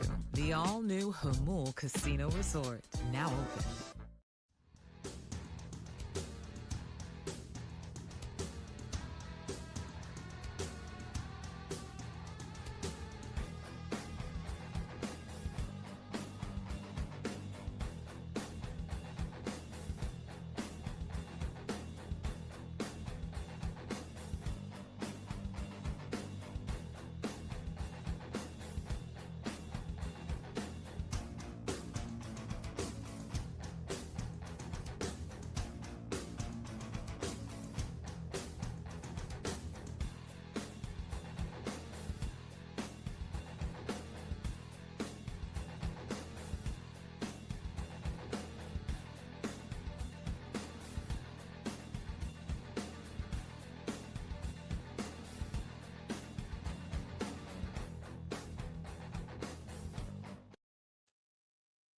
This hour on 97.3 The Fan is brought to you by U.S. Wellness Meats. U.S. Wellness Meats offers 100% grass-fed beef, pork, poultry, wild-caught seafood, and more shipped free from family farms. Get 20% off your first order at uswellnessmeats.com. All right, Darren Smith standing by ahead of another huge game for SDFC tomorrow night at Snapdragon Stadium.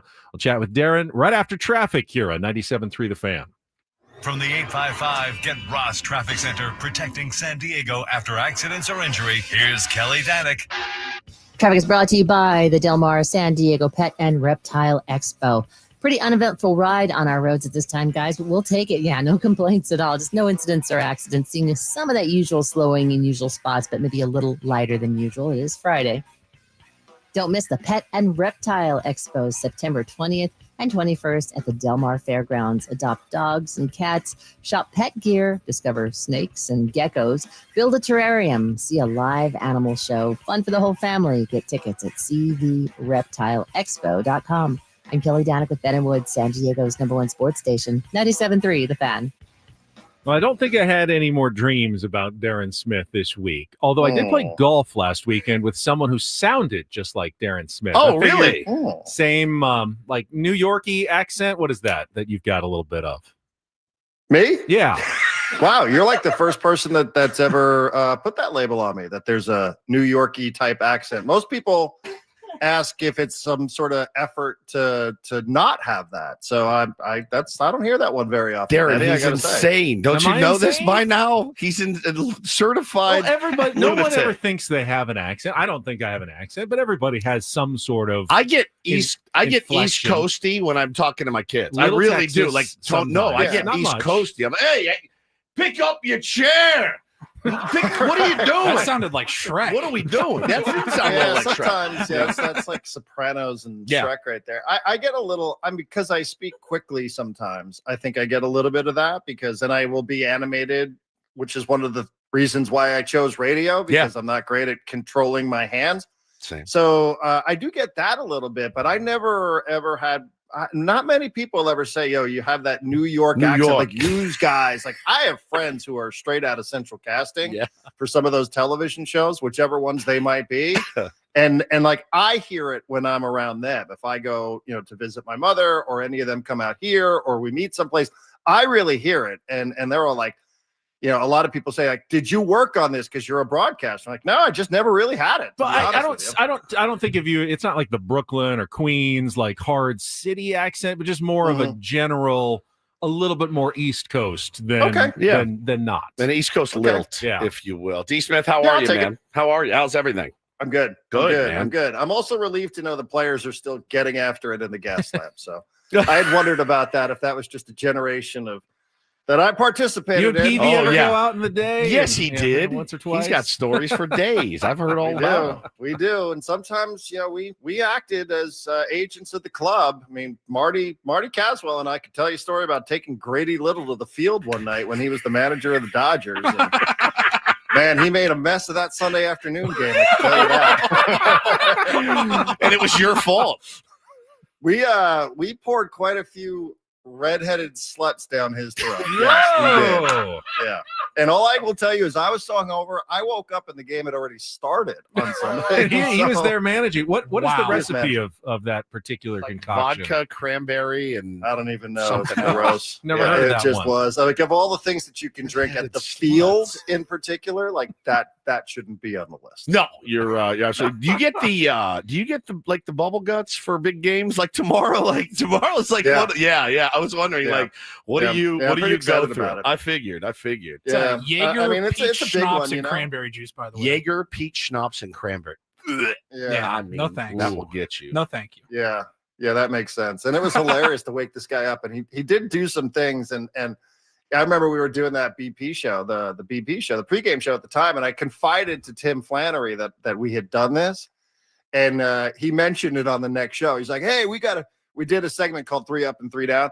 He's like, "Oh, you guys are ups because you took Grady Little out and he totally screwed up the game on Sunday." Genius. When he was Oh my managing the God. Dodgers. So Genius. Yeah, ratted us out. Genius. Yeah, that's good. So tomorrow, huge. huge game. Minnesota United's in second place. SDFC's in first place. But SDFC does have a bit of a cushion going into this game. This would be kind of the knockout blow if SDFC could win tomorrow, Darren.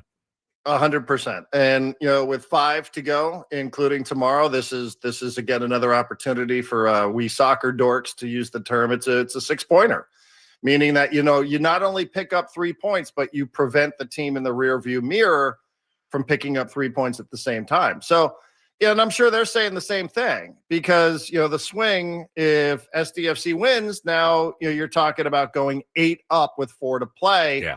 Which means you feel really, really good about securing that 1 seed in the Western Conference, which means that you will qualify for the CONCACAF Champions Cup next year, which is all sorts of money and opportunity.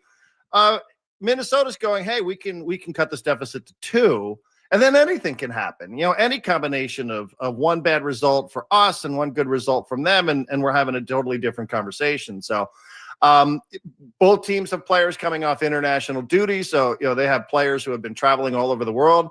It's a rematch from a game in early June that SDFC won 4-2 in Minnesota. So there's a lot happening, and there's only 2 more regular season home games to go, hard enough as that is to believe. So it is as big a game on paper as we have remaining in 2025. When you go to Savant, Baseball Savant, and you put in a player and you compare him to another player and you look at their sliders, I'm looking at the sliders between these two teams. It's basically down the middle. I mean, it is like SDFC leads in possession, but shots 12.6 to 12.2, 4.8 to 5.1, 3.6 to 3.1.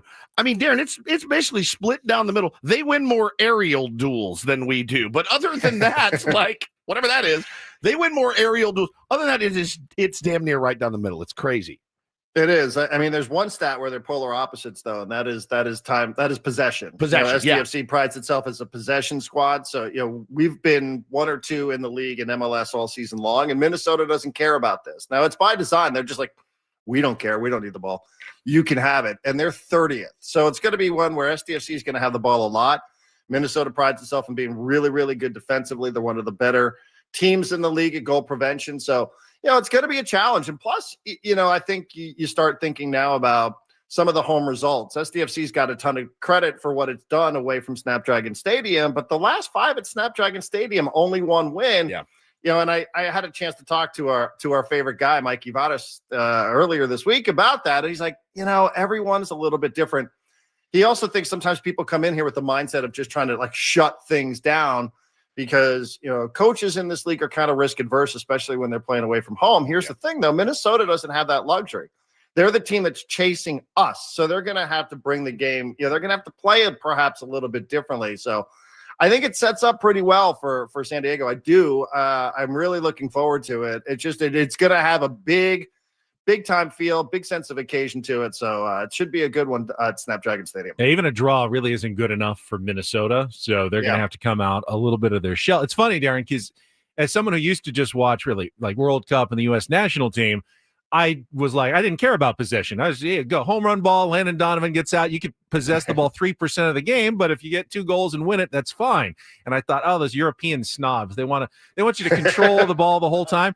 Now watching SDFC, it's like, oh, it's fun. Like our team has the ball like the entire time, and they're making these quick little passes back and forth, and then boom, they see an opportunity and they go. It really is a very beautiful form of the game.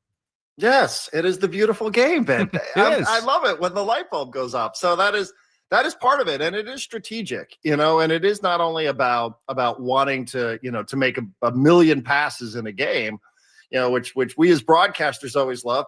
And it also is about controlling the tempo, though. You want to control the pace of the game, and that means not only when you're trying to score goals, but it also means trying to prevent them from scoring goals. So, it's very purposeful. It's not just about, like you said, the snobbery of wanting to have the ball at your feet. It's about wanting to prevent them from having it. The less they can have it, the better off in theory you're going to be. Although, Minnesota does put that one to the test. So, it is going to be a really interesting chess matchup between the two squads. Yeah, and, we talk a little baseball with Darren Smith, too. We got about 5 minutes left. You and I have been texting a lot about the identity, I think, offensively of the San Diego Padres. I think we all know that there's it's not great right now. They're not scoring a ton of runs, but for you, does that remain your biggest concern going into the last 2 weeks? And then, of course, the playoffs, which we are a 99% chance to make. Yeah, I think so. By the way, I was listening to I love your line, Woodsy, yesterday on the round table where you said, I don't understand what's happening most of the time, to be honest. Correct. With you. I thought that's such a great when line I'm watching the game, sometimes I'm like, I don't understand this right now. I don't get it. I don't get it. Yeah. I mean, I think, what's happening with Manny, obviously, is cause for concern. I mean, I think you guys are still talking to AJ later. Like, yes. I would love to know whose decision it is to just, hey, Manny, take a day, man. Like, he's even sort of said to the public, I should have taken a day. Well, we'll take one now. Yeah, but now the manager's like, well, can I do this when we're in a private? We love about Manny that he wants to play all the time, but you do have to wonder, is it okay to put him on the bench? So anyhow, it's kind of a little bit of a pickle. I'm with you, though. I mean, I don't really know what this identity is. I mean, I guess from the outside, we all sort of saw the same thing at the trade deadline, which was AJ Preller's message was, guys, you did a good job getting us to this point. But here are the things I think that we need to add into this mix for us to go to the next level. Like, we're probably going to be pretty good enough that we're going to be, good into September and probably qualify for a playoff team. But we're not good at hitting homers. So here are a couple of guys that are going to help us hit home runs. And it's just been confusing. Like, it's just not, it just hasn't felt fluid with the new additions. What clearly I thought was the message, which is, this was good enough to get us to this point, but these are the things that are going to help us get to the next level. I don't know that we're going to get Fernando back. Maybe we will, but Jackson's going to come back. So I'm with you. Like it was kind of clear what the message was at the trade deadline, what the identity should be after that point, but it just hasn't looked that way for whatever reason since, has it? Yeah, and as you probably heard if you were listening to the roundtable, the other thing that caused consternation was the back of the bullpen, which has been great. And I don't think anyone was intending any Robert Suarez slander. But for my money, if you have both guys available and the season's on the line, Mason Miller has to be out there. And that's not an insult to Robert Suarez, but I keep getting the sense, we saw it again last night when Robert Suarez got Mason Miller got 8-9-1 and Suarez got 2-3-4 in the ninth, that Mike Schultz not going to change that up probably now or in the playoffs. What do you think, Darren? I trust Robert Suarez. Listen, gun to my head, you have to pick one. I probably, Ben, am with you, but I also think there's the culture in the sport that sometimes, we think it's easy to put to the side, which is, this is the guy that's been here since we all arrived in Peoria. Yeah. And, this is the guy who's been given this role, and roles are really important. And we can get trapped here because we talk about, let's say like Luis Ariz, and changing things up. And he's been there since day one too. I think the bullpen stuff, I do trust Suarez still, maybe to my own detriment, but I probably would side with you on that, but I am comfortable with Suarez as much as we've seen reasons to suggest maybe there's a better option out there. Yeah, as you should be. I mean, again, Robert Suarez has really done nothing that should make you not trust him. He's been an all-star. He's been fantastic. The last 2 seasons, he gives up a home run like everybody does every once in a while. Yeah. Darren, have a great broadcast tomorrow night. We'll be pulling for SDFC, and we'll talk to you again next Friday. Thank you, guys. Appreciate you. Thanks, brother. Darren Smith, he of the very slight accent of the East Coast. Catch him here every Friday morning at 7:35 with Ben and Woods, one of our favorite interviews of the week. So slight that he didn't even know he had didn't it. even know he had didn't it. even realize. He never heard it before. Placed it upon him. Is that German I'm picking up? Or no, I've never heard that before. That was so Where's good. your motherland? That was so good. All right, we will come back. Yes, it is a Friar Friday. It is no time to wait. AJ Preller is going to join us. Morning, guys. When we come back, President of Baseball Operations and General Manager for your San Diego Padres up next on 97.3 The Fan. Don't go away.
All right, we are halfway home on a Friar Friday. Ben Woods, 97.3 The Fan. We are also celebrating our sweet little angel, Paul Reindl's 35th birthday today. Happy birthday to the GOAT. Thank you. And thank you both again. The gifts.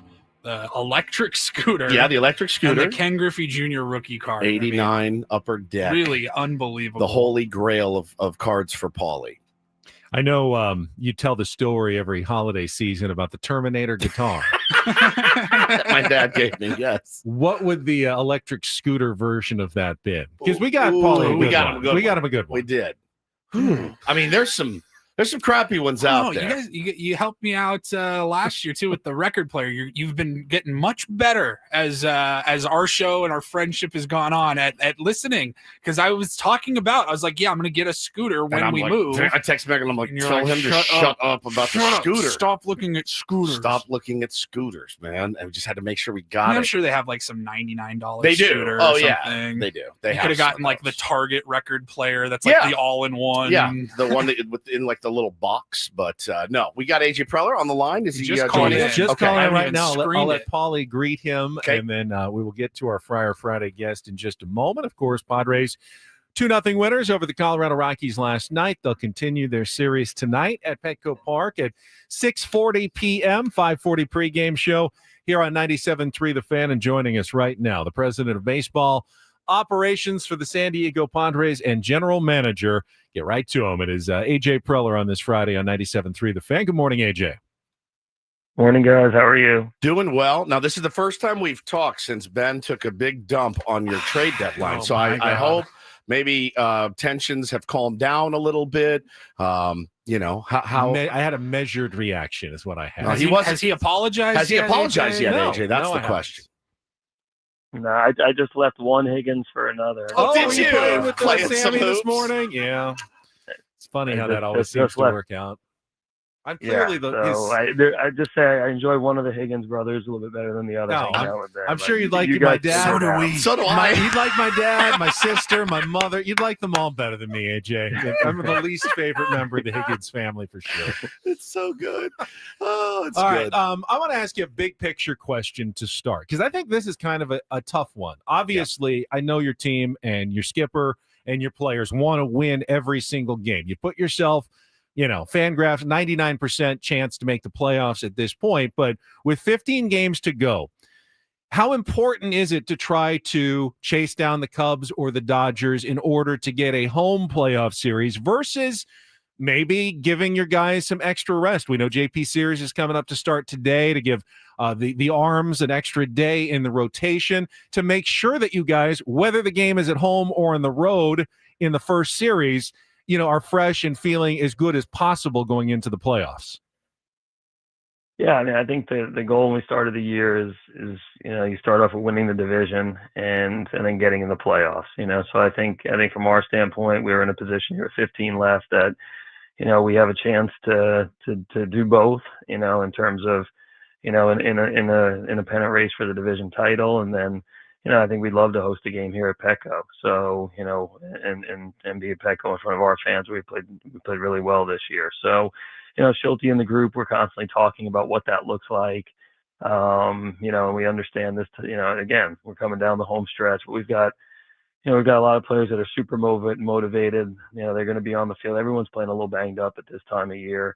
But in general, it's a fun time to be playing. Our guys feel that it's obviously what we set out for to start the season. And, we're going to be looking to try to do everything we can here in the next 15 to win some games and put us in the best possible position to get to October and then hopefully win in October. AJ, Manny Machado is my favorite baseball player, probably of all time. I have a lifetime friendship contract with him, meaning if he moves on from the San Diego Padres, we remain close friends. He's my guy. It's hard to watch him struggle. It is. It's just really hard when your favorite player is scuffling along. I admire so much his work ethic and the want to stay on the field every day. But the slump that he's currently in right now, I know you guys have talked to it. I know you've probably talked to him. Yeah, honestly, how hard would it be to get Manny to say, you're right, I need a day. I'm going to reset and then just watch this game? Yeah, I mean, again, like Manny loves to be in the lineup, Yep. and again, that's a huge part of your best guys wanting to be in the lineup for 162 games. I think Shilty, Manny, they've got a great relationship and a good feel for what he needs to do. Like any player, you're always going to get to a point where sometimes it's best to take a day, and again, I have a lot of trust in our group and coaching staff and Shilty and Manny to kind of figure out, hey, when is that time? And I know from that standpoint, it's there may be a time where you say, hey, it's important to get a day, but I also know Manny's he's out there yesterday at 2:00 early taking swings because he feels like there's a couple of things he wants to work on, and he gets that right. He's gonna be at the spot where he's been all year for us, which has obviously been a force in the middle of the lineup. So again, I think we have tons of confidence in Manny in terms of his ability to kind of judge where he's at. Does he need a day or not? I think more importantly, it's just getting himself into a spot mechanically and physically where it feels like he's, we have the player we're going to need here to win a championship. And again, I think, I have a lot of confidence and faith in Manny to get himself to that spot. You don't play as much as he plays, and over the years at the level he's played without, knowing himself really well and understanding the game. And, I know he's going to make good decisions with our group about what that looks like in terms of the next couple of weeks. AJ, that was an eye-opening performance by Randy Vasquez last night. And I know the Rockies, aren't good, but he would have been good against anyone last night, no doubt about it. The 9 strikeouts, something we really haven't seen from him.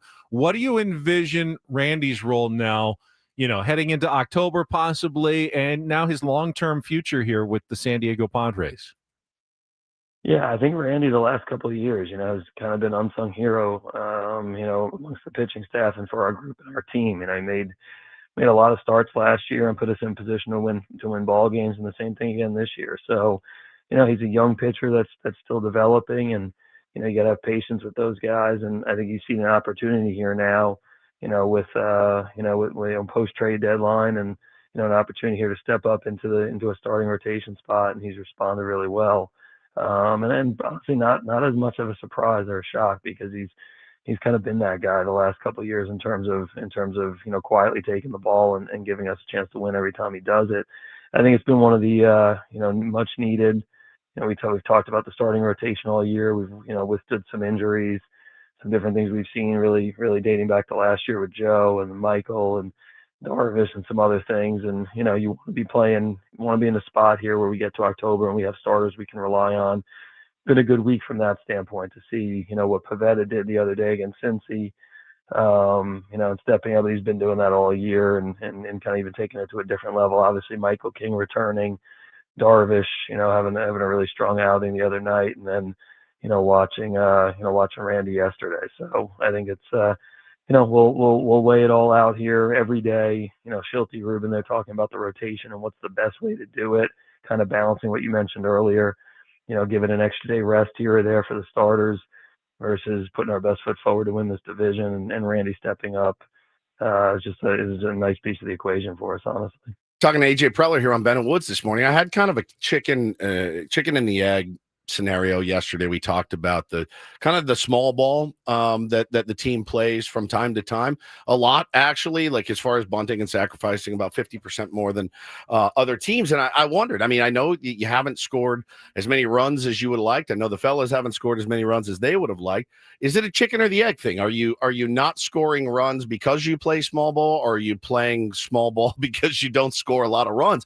From your perspective as the GM, president of baseball ops, when you look at the identity of the San Diego Padres, is that something that you look at and say, we got to figure out a way to score more runs and maybe slug more? And how does that happen with 2 weeks left in the season? Yeah, I think it's a combination of, again, I think if you're going to win a World Series, you got to have a versatile offense that can do a lot. If you're going to be the best team in the world, and I think from our standpoint, we've talked a lot about having the ability to beat you any number of ways the last few years. I do think like playing at Petco, I think, again, there's places where you can hit the ball out of the park at Petco. What Petco doesn't do is it doesn't reward kind of the long fly ball, not well hit to the big part of the field. There's some other ballparks that we go around the league and, right center, left center, dead center, you don't quite have to square it up, especially at nighttime like you do at Petco. And I think that plays to like what championship offense looks like, which is, the ability to put pressure on the other team, beat you a lot of different ways. I think for us at times this year, it's been the fact that, if we're struggling to score some runs, you want to try to find a way to get your offense going. I think statistically, we talk about it internally.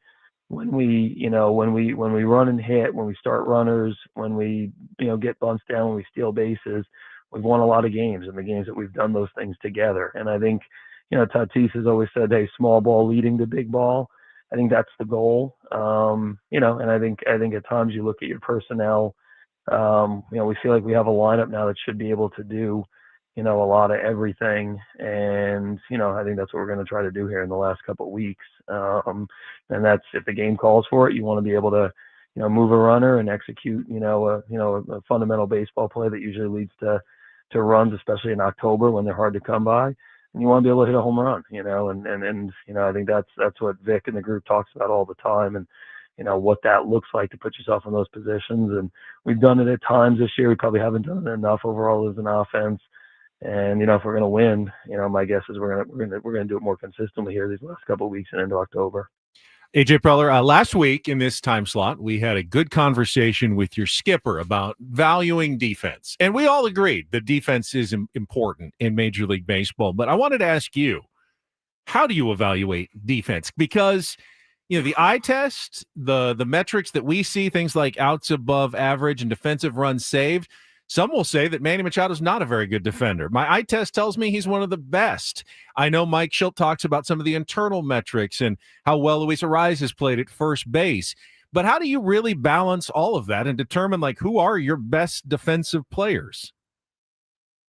Yeah, I mean, it is. It's a combination of looking at some of the metrics that are out there publicly in terms of OAA and DRS and, our own internal system that we have that we look at. It's definitely an eye test component as well with, our scouting front office and an R&D group.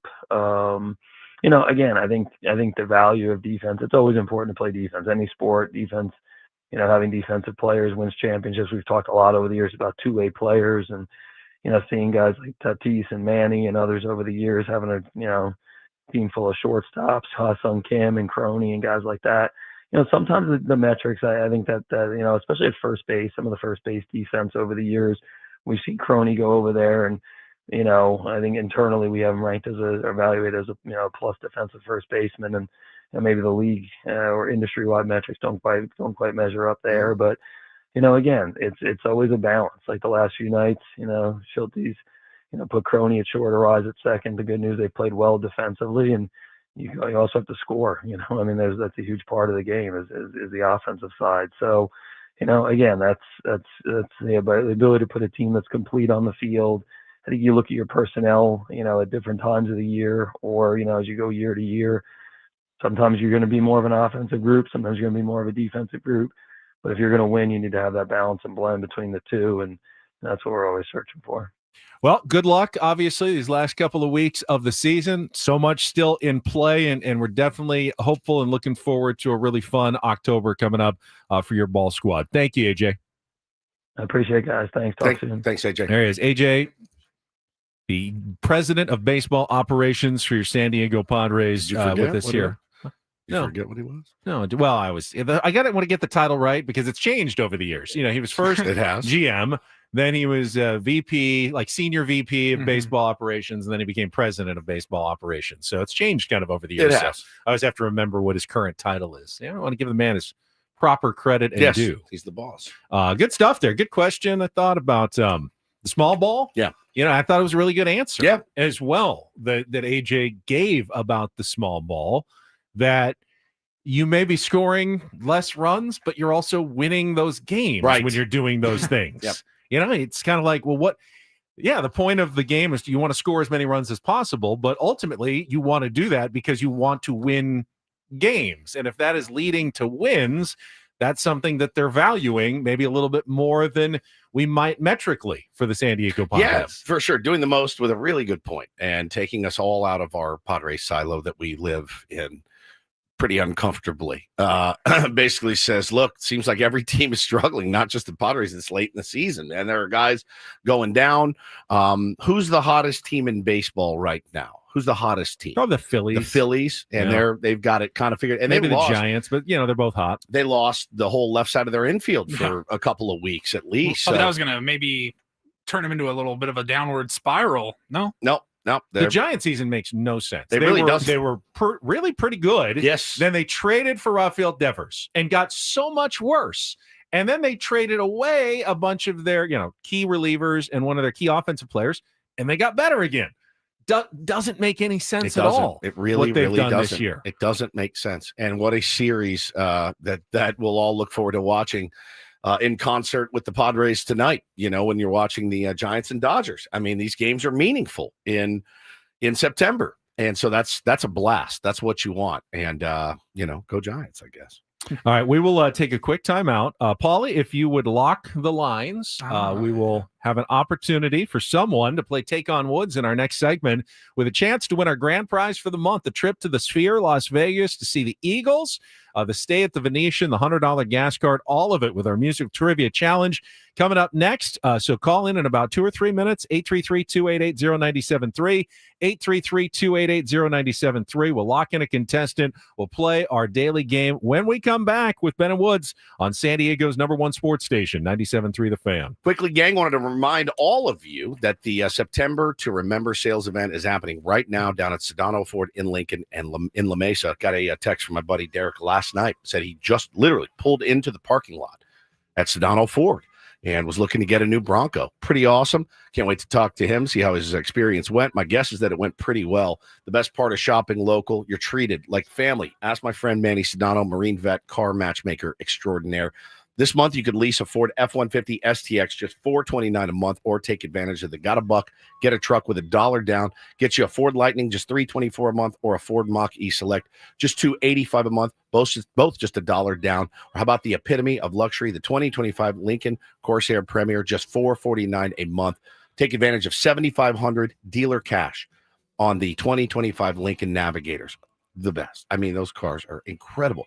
Visit the biggest inventory in La Mesa at Sedano Ford and Lincoln Megastore. Don't miss the September to Remember sale going on this month at Sedano Ford and Lincoln. Don't forget, let them know Woodsy sent you. For more details about these offers, visit Sedano Ford or SedanoLincoln.com.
Hey, player, this is all yours. This room with this view. This speakeasy with this cocktail. Hey, could you make that too? The spa with this. Ah. And this pool on this roof. This is all for you. The all-new Hamul Casino Resort, now open.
Thanks again to AJ Preller, and we can break down a little bit more of what we heard from AJ about balancing the desire to win the division versus. Didn't sound like there was much balance, right? No, Sounded like they're going but he also for it. did say they want to get some rest for starters, and that's why JP Sears is coming up tonight. We can kind of go over what we heard at the bottom of the hour. Right now, though, it is our last chance this week. Try to qualify someone for the trip to the Sphere in Las Vegas. Let's play Take on Woods.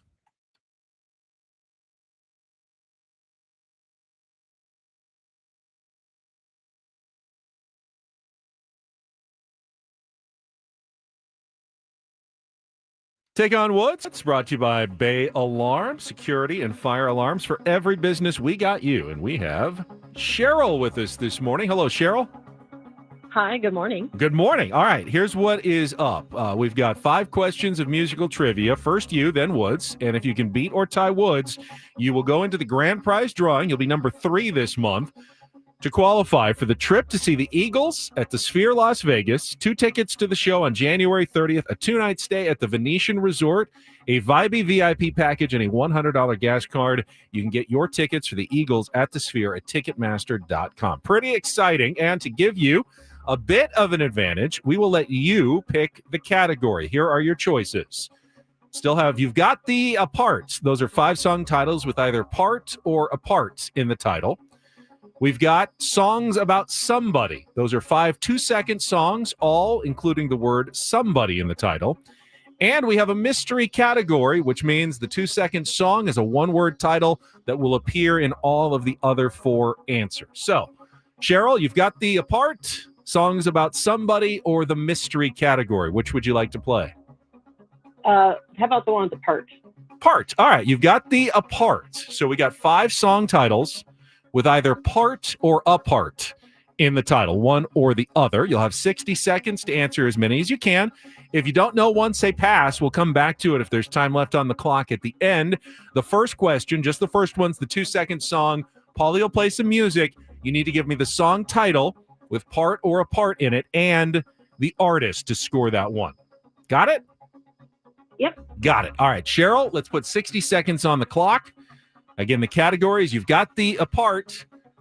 Your time begins when Paul plays the music. Good luck. Let's take on Woods.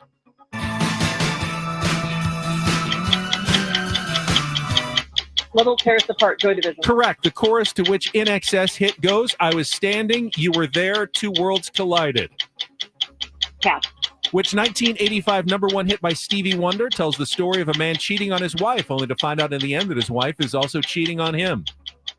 Part-Time Lover. Correct. The early 1980s hit Separate Ways by Journey is also known by which subtitle listed in parentheses on the album? Pass. Make a Wish, Baby for Ambrosia, who reached the top 5 with which 1980 yacht rock classic? Pass. The chorus to which In Excess hit goes, I was standing, you were there, two worlds collided. Never Tear Us Apart. Correct. The early 1980s hit Separate Ways by Journey is also known by which subtitle listed in parentheses on the album? Biggest Part of Me. Incorrect. Make a Wish, Baby for Ambrosia, who reached the top 5 with which 1980s. And that one was the biggest part of me. Trying to get maybe some help there. Didn't work in the end, but you did get 3. You got Love Will Tear Us Apart by Joy Division. Never Tear Us Apart, Part-Time Lover. Worlds Apart is Separate Ways. And then Biggest Part of Me. 3. I don't know that's going to be enough. We'll see. Cheryl Woods will get the same 5 questions without the benefit of the category. 60 seconds on the clock. Woods, your time begins when Paul plays the music. Good luck. Let's take on Cheryl. Oh, Level Tear Us Apart by Joy Division. Correct. The chorus to which In Excess hit goes, I was standing, you were there. Never Tear Us Apart. Correct. Which 1985 number one hit by Stevie Wonder tells the story of a man cheating on his wife, only to find out in the end that his wife is also cheating on him. Pass. The early 1980s hit Separate Ways by Journey is also known by which subtitle listed in parentheses on the album? Someday Love Will Find You. Incorrect. Make a Wish, Baby for Ambrosia, who reached the top 5 with which 1980 yacht rock classic? Category. Make a Wish, Baby. I don't know. Go back to the other one. Sweet Taint. I have no Incorrect. idea. Which 1985 number one hit by Stevie Wonder tells the story of a man cheating on his wife, only to find out in the end that his wife is also cheating 10 on seconds. him?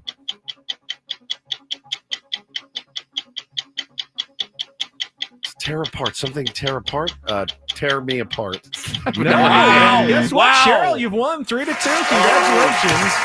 You are into the grand prize Started drawing. hot. The category was called You've Got the Apart. So part or apart in all titles. That's Part-Time Lover by Stevie Wonder. Lover. Worlds Apart is Separate Ways. And The Biggest Part of Me by Ambrosia.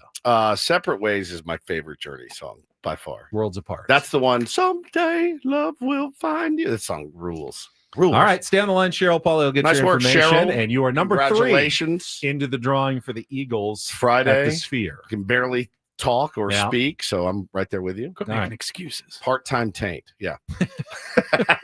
Winners find solutions. That's true. We That's will true. I'm not come- going to alibi that performance. Come back. We can talk about some of the rest of the results in Major League Baseball and more on AJ Preller's visit from earlier this hour. All coming up next on San Diego's number 1 sports station, 97.3 The Fan. Gambling problem? Call 1-800-GAMBLER. GEGE 000-466. For a full list of games and rules, play at 7 Mile Casino. Visit 7milecasino.com. We're making some plans this weekend. Might I invite you to include 7 Mile Casino in your plans? If you like playing cards and you haven't been to 7 Mile Casino yet, you're missing out. It's fantastic. It's an upscale. It's friendly. The dealers know what they're doing. The chairs are comfortable. It's cool. It's comfortable. You've even got a view there on San Diego Bay. It's just a spectacular place to play cards. Oh, man. And with a homestand in town, right? You can go down pregame, postgame. Great place to go. Just 7 minutes from Petco Park. Right after the game lets out, you can head right down. You can grab a late-night meal, sit down, play some California-style blackjack, keep the good times rolling at 7 Mile Casino. This weekend, you can also try the award-winning brunch at Sammy's at 7 Mile. It is voted number 1 best brunch in the South Bay. Saturdays and Sundays only, 9 a.m. to 3 p.m. And, of course, it's a short drive. You're not going out into the East County, 45 minutes, and then 45 minutes back. You hop on the 5, get off at E. If you're going south, stay on the west side. That's Bay Boulevard. You're pulling right in and playing cards. Minutes away, 7 Mile Casino from downtown.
Hey, player, this is all yours. This room with this view. This speakeasy with this cocktail. Hey, could you make that too? The spa with this. Ah. And this pool on this roof. This is all for you. The all-new Hamul Casino Resort, now open.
All right. Did you get Cheryl's information, or is she still sitting there? She's still on hold? hold. Hang on, Cheryl. I'll get you your right now, information. Cheryl. Sorry about that. Congratulations on winning Take on Woods. We'll have a new batch of categories and games next week with more opportunities to qualify for the Sphere in Las Vegas and the Eagles. This hour on 97.3 The Fan is brought to you by Staples. Your local Staples has hot deals and super low prices throughout the store on everything for your business. And right now at Staples, save up to $125 off your print order. Exclusions apply. Visit staples.com/print for details. Ends 9/13. Save even more with the Easy Rewards program at Staples. All right, just talked to AJ Preller at the top of the hour, and he said, when I asked him about, pursuing the Dodgers and Cubs to try to get that home series, clearly the Padres want to play at home. There's a number of reasons. I think the biggest one is Padres have been much better at home this year. Not Over lately, 20 games above 500 at home. Yeah. 5 games under 500 or so on the road. They've been better. Yeah, lately it hasn't been quite as good. No. Baltimore Orioles got swept at home, but I don't think you throw everything out the window and just go, oh, no, wait, we're a road team now. Let's just go ahead and be happy with a road playoff series. But he also said, when we show up at spring training, the goal is to win the division, not to just get the wild card. We want to win our division. And it's right there. I mean, it really is right there for the first time in a long time. And you're going to need some help, certainly, but you've gotten some help. And you've kind of floundered when you got a bunch of help, and there's nothing you can do about it now. So you have to go onward and upward, Benny. I think he does realize, though, that the worst scenario is you play like heck all the last 2 weeks. Yes, you like win heck. Just like heck. And you just win a ton of games. Big steaming pile of heck. But you wear out your players and you don't catch the Dodgers because you don't control that. You need help, as you said. And that's out of your control. So unless you win every single game, and even that doesn't guarantee that you win the division, is it worth, exhausting your players down the stretch to do so? But there's a balance. There is a balance. And, your job as a baseball player in a team is to win baseball games. And I don't think you can fold up the tents just because you have a 99% chance of making the playoffs. It's not football, where you clinched and you got 2 games left. Like, hey man, I'm not even going to play. There's no good reason to run me as the starting quarterback out there because we've clinched the playoff spot or we won the division or whatever. Like, I think that, your job is to go out there and play each game with the same passion and intensity that you have the entire season and let the chips fall where they may. You don't have to send Mason Miller out for 2 innings. You don't have to send Robert. You know what I mean? Well, and that's what I'm talking about. Yeah. I mean, the guys who are in there are going to try to win every game. It's just a question of, do you let your guys in there? How much do you use Mason Miller? I don't think you How much do you use Adrian Morejon down the stretch? Like I said, I don't think you do anything out of the norm. And that's when I think teams get in trouble is like, hey, I mean, unless it's literally like, if we win this game tonight, we win the West, that's a different story. You also asked him about Manny Machado and potentially taking a day off. We didn't really get an answer. Is that going to happen? I will give you my prediction. Unless Manny locks in tonight or tomorrow, I bet he gets Sunday off. Correct. I feel the exact same way. Because that Monday's an off day. Yep. That would be 2 full days off. Give him the day game after the night game, the day off, and then he comes back Tuesday morning and Tuesday evening. And, see how it goes, in New York against the New York Mets. It's a good call. That's what I kind of expect to see. He'll be in there tonight, be in there tomorrow.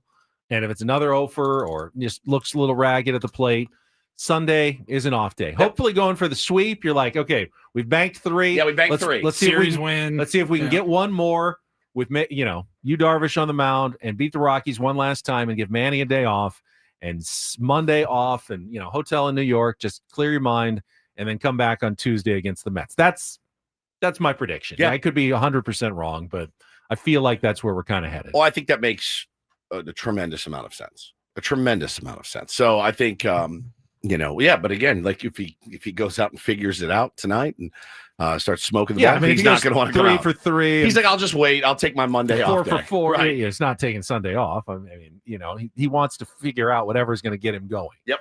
But if it doesn't happen, I would see Sunday as being a logical day off for Manny Machado. Doing the most. This is, I can't play one full game of baseball. Imagine 162 of them. It's harder than you'd think. I think about it all the time. Paulie got hurt last week in our game. I had to go play third the whole game. I was the whole week. Oh my God, this sucks. Tweaked my shoulder or something on like the second inning. Yeah, I'm like, we're already. We had like 10 guys, so we were already bare bones. I'm gonna go play third the whole like, game. I was like, you're gonna hate me. I am so sorry. I was done. I was done. I've been done all week. My feet hurt. My back's killing me. All of it. It's just really difficult. They're great athletes. They are. They're well trained. They're well tended and cared for. They have the best in terms of recovery, but they are still human beings, and there are limitations physically. And you can't just compare it to football as well. It's not football, or you're not getting, tossed to the ground, and you're not getting hit by a 260-pound linebacker. It's still physically taxing to be on your feet all day. I mean, it's physically taxing if you work in a toll booth and have to stand all day taking, coins. I don't think they do that anymore. It's all automated at this point. But, it's physically taxing to do what they do every single day with almost no days off. $1.25 pop. Yeah, it's really, really difficult to work in a toll booth. Can you imagine how difficult that would have been? In the year 2025. Any year. Seems like a nightmare job. You're standing all People day. throwing money at you all day. Ow! Where do you get your bathroom break? Where even is the bathroom? Where is the bathroom? I have no idea. These are the questions I want to Bridge ask. is closed, guys. I'll be right back. Be right back. Yeah, I wonder. All right, we'll check traffic. Take a look at what else went down around Major League Baseball last night. Coming up next here on 97.3 The Fan.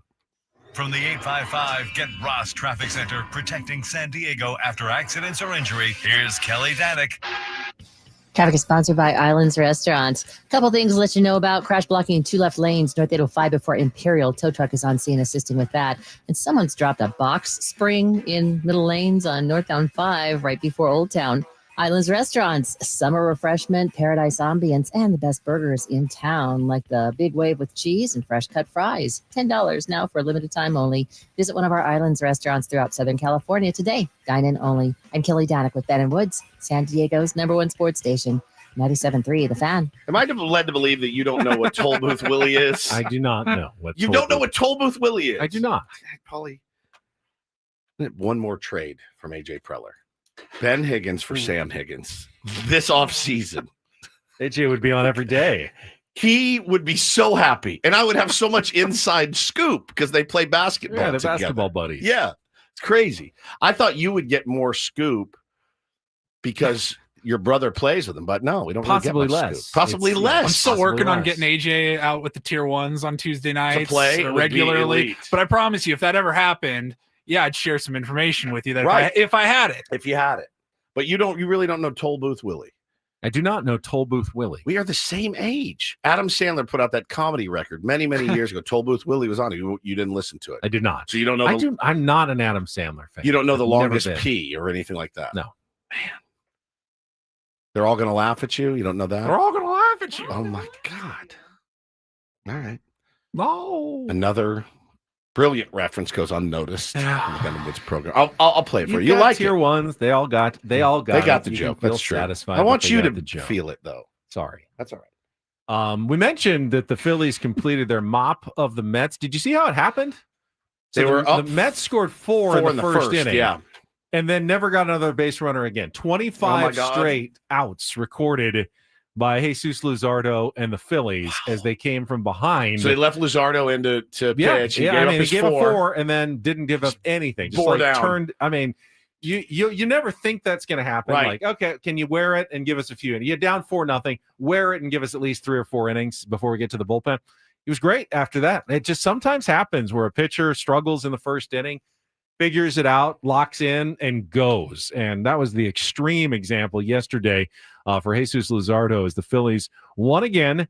They have now pulled within 2 games of Milwaukee for the top seed. Not that it's a huge difference, but the difference between 1 and 2 is you play, the home field advantage in the championship series. If you do get there, it would be in Philadelphia rather than Milwaukee if they could pass the Brewers. But you both get a bye in the first round and you face the winner of a wild card series. So it's kind of the same, but something to play for because the Phillies and the Brewers are pretty far ahead at this point, comfortably cruising toward the playoffs and a bye in the first round.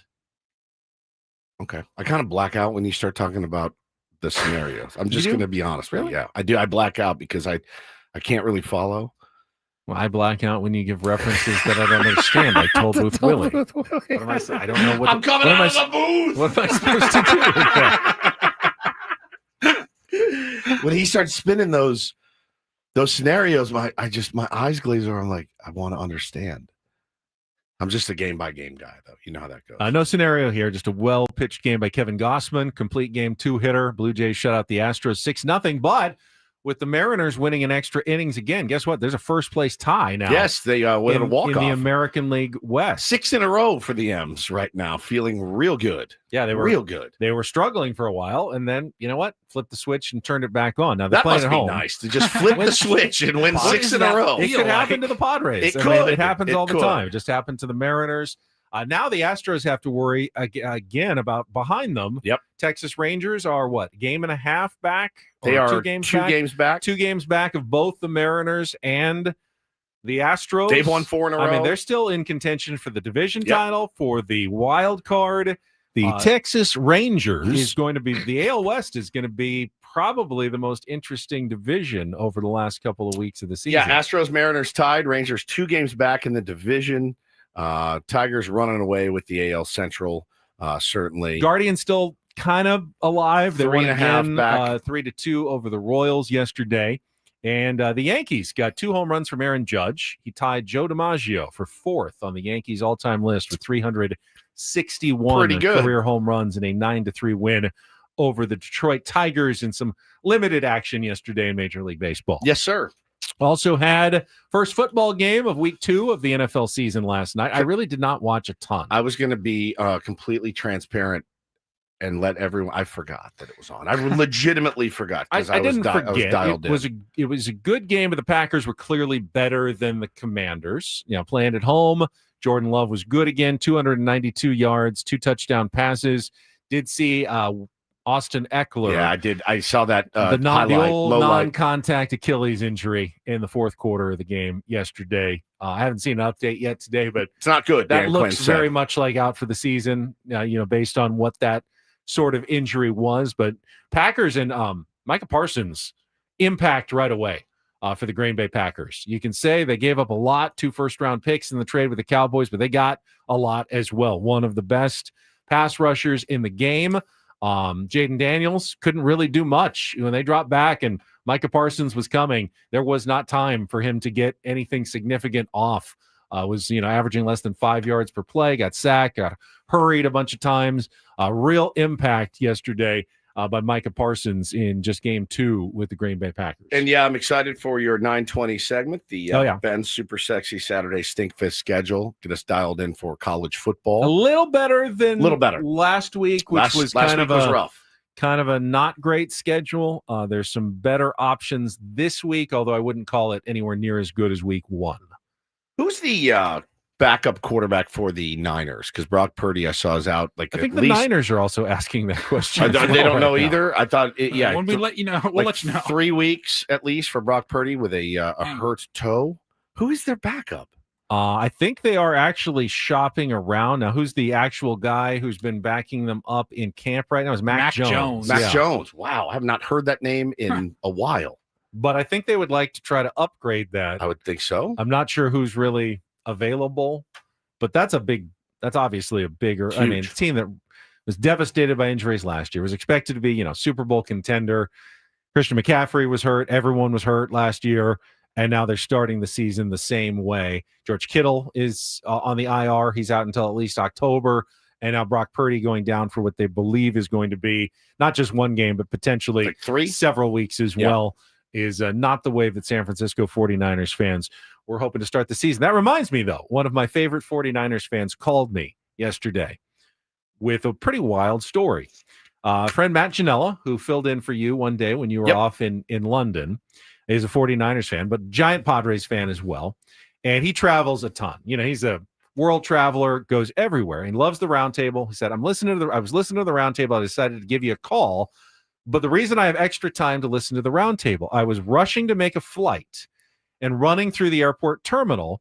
And I run up to the gate and the person says, oh, you just made your flight. We're boarding now. And he goes, I thought the flight wasn't for like 20 minutes or so. It was good. No, you're boarding. Get on right now. So he gets on the plane and they take off and they land. And he was supposed to be flying to Orange County. What? Because he lives up in Orange County, Santa Ana, SNA, John Wayne Airport. They thought he was going to SAN. And he said, welcome to San Diego. He goes, wait, I'm not going to San Diego. He got on the wrong plane to the wrong airport. Now, they're like, close enough. Could have been a lot worse. Rented a car and just drove back up to Orange San Antonio County. Yeah, dude. San Salvador. I mean, you could have gotten much worse option. Santo Domingo, Sao Paulo. Technology made that impossible. Like, he's like, I thought this was like a 45-minute flight. How does that happen in the year 25? It makes me a little nervous to fly. I was very You're surprised. close enough. Go. I was very surprised. What an awful feeling. I know. He didn't realize until they kind of announced, welcome to San Diego. Wait, I wasn't not going to San Diego. This happened to him yesterday? Yesterday. All right, we'll come back. Paulie's got a Reindl Report, a birthday Reindl Report for Paulie coming up next. Final hour of Ben and Woods on 97.3 The Fan.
Well, that didn't go all that well. That was horrible. We just tried to get very, Ben. very bad. We tried to teach you how to ride Paulie's new electric scooter that we got him for his birthday. I mean, I would have thought that it couldn't possibly be that hard.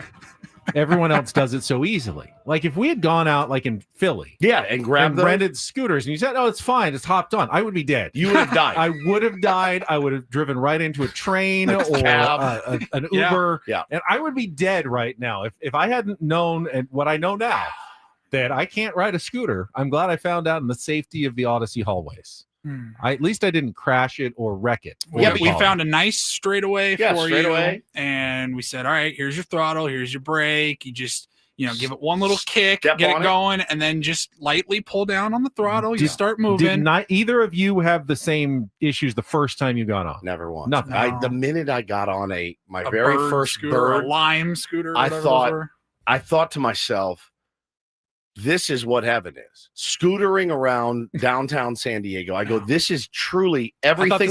This is everything I've ever wanted. This is the greatest thing that ever happened to the city. It's not a moped. Yes. I don't have to pedal. I go, this is the best thing that's ever happened to our city.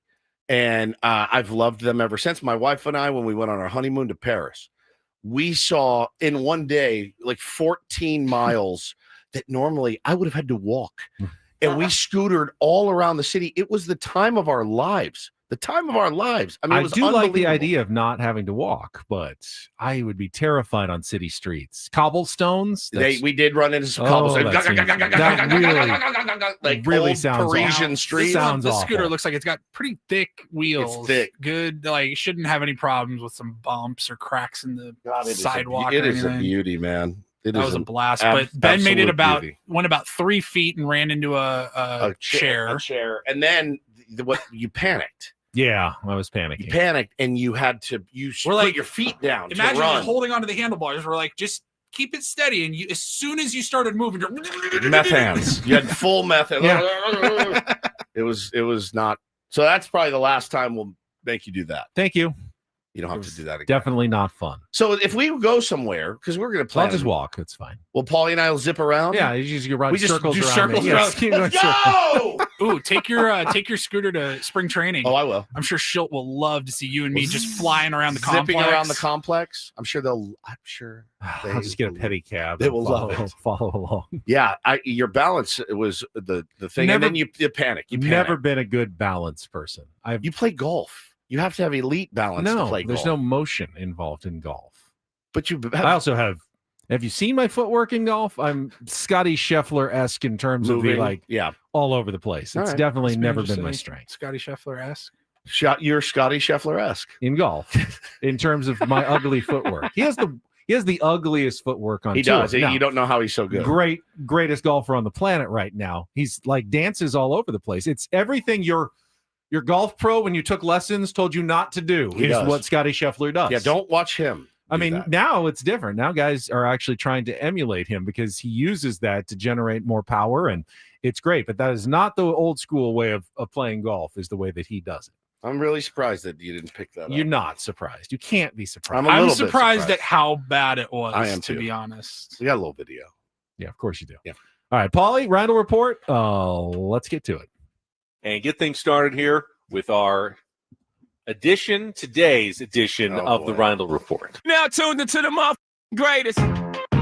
Welcome to the Reindl Report with Paul Reindl. Hi, Paul. All right. 2 stories from the world of sports that we haven't gotten to yet. We'll start off in Major League Baseball. And 1 story that you didn't know you needed. Are you laughing, biatch? It's the Reindl Report Hey, Paul, how you doing? Okay, how are you? on 97.3 The Fan. Are you ready to bless the mood? I need some help, please. That was good. Can I get a yeah? Oh, yeah. All right. All right. Happy Friday, gentlemen. All right. We're almost there. Happy birthday, by the way. Happy birthday. All right. Paul. Happy birthday, Paul. Thank you. So I was going to replace one of my stories because we did just talk about the Thursday night game. I don't have anything more to add to it. All right. Then we watched Ben miserably fail at trying to ride a scooter during the whole commercial break. So one quick story. We talked about the Mariners winning last night, and they went on to win 7-6 in 12 innings. Part of the reason it went to extra innings was because Mike Trout finally snapped his longest home run drought of his career. It was a skid. 28-game homerless streak for one of the greats. It's Mike funny Trout. because he's had the longest homerless drought of his career. Fernando Tatis Jr. had the longest homerless drought of his career earlier, and Ellie De La Cruz is on the longest homerless drought of his career. There's something in the water, the air this year in Major League Baseball. But then other guys, balls, maybe. Other guys like Cal Raleigh can't stop hitting home runs. Yeah. Did he get he hasn't hit the record yet, has he? No, I think he's still on One 53. away? Still one away from Mickey Mantle, Yep. switch hitter. Yep. Yeah. He's going to get there. It's 2 weeks left. I would think. One would guess. All right. And then we're just going to move on because I saw this story when I was perusing the old prep service, and I thought, ooh, okay, we have I never know if we've done this on the air or we've talked about doing it on the air, and maybe we did it off the air, but movie villains that you don't really think about as villains. We've talked about it a ton. And so they had a story today. Are the main characters of these movies the real villains? Correct. And it's the unlikely person that you think about. Yeah, So, I mean, normally it's like, oh, Hannibal Lecter is the villain in Silence of the Lambs, right? there's Okay. a few on this It's a list villain. that I never even thought about. Right. We'll start with number 7. I think I would argue number 7 is number 1. And this one I do believe we have talked about on the show. It's Pam from Meet the Parents. She's the literal worst. And The here's- actual worst. Here's their description. Pam Burns. She sets up Greg, Ben Stiller, for failure by putting him in awkward situations like telling everyone how he hates cats. Correct. Letting him sleep in Yeah, so that let's he go to looks my- lazy. Let's go to my ex-boyfriend's house, and then I'll do old bits that I used to do with him in front of you. Is that cool? We'll play on opposite teams. I'll be, hey, great job, Iceman. Ha ha ha ha. She sucks. I would have, and then she's like, "Oh, you lied about everything. You lied about the MCATs, Greg." He's like, "I didn't lie. You were with me. You know I took did it. You know I did it." And I realized that when I was watching that movie as well. I She was hated the it. worst. She was She's the worst. Now the movie worst. doesn't work unless she's kind of the worst. Correct. If she's defending him the whole time, and No, Greg is afraid of the ball. Yeah, Glenn, it's Greg. Greg is afraid of the ball. That right there, I go, you know what? This is over. I'm out. I get up out of that pool. I'm wearing your ex-boyfriend's Speedo because you didn't tell me to pack a bathing suit. Correct. And I lost my luggage. It is. She makes me so mad in that movie. And I looked at her, I go, she does not deserve that guy. He is too nice. All Too right, we'll nice. skip number 5, Ferris Bueller's Day Off. Ferris. They say Ferris is the villain. Huge villain. Manipulative, Yes. deceitful, and irresponsible. 100%. The But- Ferrari? But Come when you on. watch the movie, you don't No, I'm necessarily so view Cameron, it. and you're so Ferris. I would never make you take your dad's Ferrari out. Even I'm not that much. I couldn't bring myself to do it. I couldn't do it. I could not do it. Now, this one's interesting. Number 4, Daniel Hillard, Robin Williams in Mrs. Doubtfire. Ooh. Never would have thought about it Okay, in let's this light. let's break it down when I have an open mind. Here's about what they say. Daniel Hillard. He violates a court order, tricks his ex-wife into letting him back into the house, and manipulates her new boyfriend. He's very mean to Pierce Brosnan. He's very, extreme. And, He almost and kills Pierce him. is not a bad. He's dude not a bad guy at all in that movie. Not even a little. He's And supposed Sally to be. Field is good mom, trying her best, working hard. So, and you know, like, so you know your wife's hot button is messes. You have a petting zoo in your home, and then you're mad that she kicks you out. You know, like if that was me, and I know that would be her hot button. If she said, because we don't have a lot of people over. If she showed up from work and there were 40 of us drinking beers, having fun, playing dice or whatever, she'd lose her mind. And I would expect to be kicked out of the house. I would. I'd be like, well, yeah, this is what I did it. That's an interesting one. Yeah, I didn't think about it. He's I'm like, yeah, you could absolutely spin that. Your heart breaks for him because he loses his kids and stuff. But yeah, maybe he is a little bit of a villain. Well, and you kind of learn at the end it is sort of true because he does kind of clean up his life completely in Correct. the end to make it where he should have been at Sure. the beginning. So Yeah. he does go through some growth. That's right. Yeah. All right. Number 3, You've Got Mail, Tom Hanks. I don't remember it. He's a ruthless superstore guy who's ultimately destroys the local business owner's family bookshop. I don't remember. I don't remember the movie. I haven't no. seen that movie in a while. I don't remember it enough to view him as the villain, but Is Grandpa That's Meg Joe Ryan- Bucket on Meg here? Ryan and Tom Hanks in that yes, one? yeah. Is Grandpa Joe Bucket on here? Funny you should ask, Woodsy. Number two. It's Grandpa Joe. Grandpa Joe's a 2. They said Willy Wonka and the Chocolate Factory, Grandpa Joe. He stays in bed for 20 years, then has the strength to jump out and dance. Once he gets a bunch of free stuff. Yeah, exactly. Then at the factory, he convinces Charlie to break Wonka's rules, which endanger his life. Right. And almost cost him the entire factory that Yes, Charlie was going to get right. if he had just behaved himself the whole way. Yeah. Yeah, Grandpa But Joe's. Charlie really coming adores home- his Grandpa Joe. Well, that's can what tell. happens. That's He what adores happens. Charlie coming home to his grandpa, though, who hasn't moved in 20 years, and he basically hits the lottery. Yeah. And then all of a sudden he's like, hello, Oh, my baby, hello, hello, my baby. And he's juggling. I've got a golden ticket. The worst grandpa of all time. And then number 1, this one's fascinating. I don't know if these were ranked or not, but number 1 here on this list, Lloyd Christmas from Dumb and Dumber. Ooh. They say he conned a blind kid into buying a dead bird. He did. And his thoughtlessness usually ends in others getting hurt. I did think, so when you think about the title, Dumb and Dumber, I always thought Harry was dumb and Lloyd was dumber. Right? I think he did more. Harry did steal. I would have thought it was the other way around. Harry did steal his girl, though, that he was in love with. He did. He went out on a date with her. Lloyd gets him back, though. But wait. Which one happened first? Because he puts the X-Lax in the coffee. Well, but Felcher from Cranston, who's... That was... From Cranston? Yeah, Lloyd stole Harry's girl first. Okay. Yeah. I get it. Felcher from Cranston? Rita Felcher from Cranston? I don't know. She wrote She wrote me some John Deere letter. I wasn't really paying attention. She said I don't listen to her. I don't know. I wasn't really paying attention. Satan's Blowfish says, wait, Willy Wonka has slaves and gives children near-death experiences. But Grandpa true. Joe is the real That's a hero. really, really, really, really excellent book. Who are the other? The other Willy Wonka unlikely is a villains? problematic employer for sure. He is. Yeah, that's a really excellent book. I mean, yes, he saved the Oompa Loompas from, their terrible life in Loompa but then they're forced to work put in them his to work. factory. He made them as slaves. Yeah, he made them the slaves. I would put one of my other favorite movies, I Love You, Man, Rashida Jones. She should be what's her number name one in the movie. I don't remember in the movie, but he was Peter. Oh, Zoe. Zoe was a nightmare. Awful. And she did not deserve Peter, who was the kindest, sweetest, most gentle soul alive.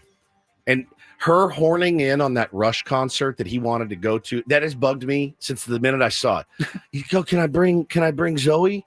And then she's at Rush and she gets mad at him angry for that he's having fun that with he's his doing buddy. the bass. Yeah. She's a nightmare. Talking crap at girls' night. Yeah. He walks in. Peter doesn't have any friends. His best friend is his mom. She's a nightmare. Rashida Jones, Zoe. He doesn't deserve that guy. Bruno adds Jenny from Forrest Gump. Oh, the worst. I mean, come on. Maybe the worst. She's the worst. I saw the meme once. If you had to pick a villain of that movie, there's no question it's her, though. Right. That's not like an unlikely. There was a meme going around of her doing the peace sign out of the bus. Bye, Forrest. I'll be back when you're a shrimp billionaire and I have AIDS. I was like, oh my God. Oh my God. Oh. Yeah. Hey, Forrest, I have this kid. He's yours. And you're going to raise him. Someone says Rose from Titanic. Okay, everyone always says there's room on the door for the two of them, but honestly, she's a very sympathetic character before that. She is, but she's like, sucks to suck as he's sinking down into the ocean. Man. Yeah, Jenny was a nightmare. That was great. This is great. I like this topic. And I stand by that Zoe and I Love You, Man. And remember, she used to do certain things with her ex Rodney. Rodney didn't like it, so she just stopped entirely. And Peter's like, well, I mean, I'm not Rodney, so if you would like to continue, pick up where you left off with Rodney. But before that, I liked it. Well, okay. I didn't say I'm enacting my inner Rodney here. Let's go, Peter. The pistol's a pleasure giver. Give it back. Sweet Zoe. Give it back. Megan, and if you do, today's Paul's birthday's this weekend. Paul's a pleasure giver. Okay. Give it back. You look uncomfortable. No. I'm used to it at this point. He's just ready to go. I'm used to it at this point.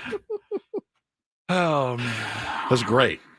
It's a good topic. Great it really topic. is. Brilliant. How about Daniel and the Karate Kid? That's been Daniel made before. LaRusso. Yes. The theory has been explained that it really everything starts when he at the Halloween party, pulls the bathroom prank. prank on the Cobra Kai guy. Yeah, I Johnny. think had he just disappeared after the beach incident, where he gets his ass kicked by Johnny. Clearly the instructor at Cobra Kai. Yeah, Martin Cove. Yeah, bad dude. Bad dude. Straight up. No doubt He's a about villain. that. But we knew he was a villain. But his kids weren't necessarily all bad dudes. Karate Kid's mom was a bit of a nightmare too. She didn't really care what he did, just about her work. Well, single parent, Single just mom. tough. It's tough. Across the country, moving for a job. Yeah. That's great. That's a great topic. Living in Reseda. Yeah, I enjoyed that. Or Encino. I forget which one. I think Reseda. Reseda. Yeah. Thank you, Paulie. You're welcome. Happy birthday, buddy. Thank the you. nerds in Revenge of Apparently, Nerds were definitely I the don't- villains, KG says. Yeah. Does anybody in this room know about donuts that were just delivered? Oh, really? No. I don't know. didn't I hear saw about there was a bunch of something going on in the lobby, and then our engineer just texted us and said there's donuts for you guys. Yes. Donuts. Got to go figure out who those are from. Was that Say because thank you. yesterday's roundtable topic was what's your favorite donut? Yeah, maybe. You were chocolate glazed. Or Paulie, bar. what were Chocolate you? bar. Chocolate bar. We're Chocolate both chocolate bar. bar guys, as you can tell. Oh, I hope there's chocolate. And I was Donut. cinnamon roll. Yeah, which is not a donut. Yes, it It's- is. It's It's is a cinnamon roll biscuit a donut? Not a cinnamon roll, but a cinnamon roll donut. I've never even seen a cinnamon roll donut. Yes, you have. No, a cinnamon roll is a cinnamon roll. No, there's a cinnamon roll donut. Does it have and a hole in cinnamon it? Roll. No. Okay, so it's a cinnamon roll. It's like it's a spiral. Yes, that is what's referred to as a cinnamon No, roll. a cinnamon roll is like a baked dish, not a fried dish. Peterson's dropped off some donuts. Oh wow, I mentioned Peterson's yesterday. Oh, That's Peterson's? fantastic. Plugola. All right. Well, So we're we gonna got- take, we got we're gonna cake, take a little we break got for donuts, and then we'll come back with Ben's sexy Saturday Buntinis. Stinkfist college football lineup Can't wait. for you coming up. Oh, are you going to Papa Roach it? I think you should. I can try, I think you guess. should. First, though, before I talk about and eat donuts, I'm talking about sdfatloss.com.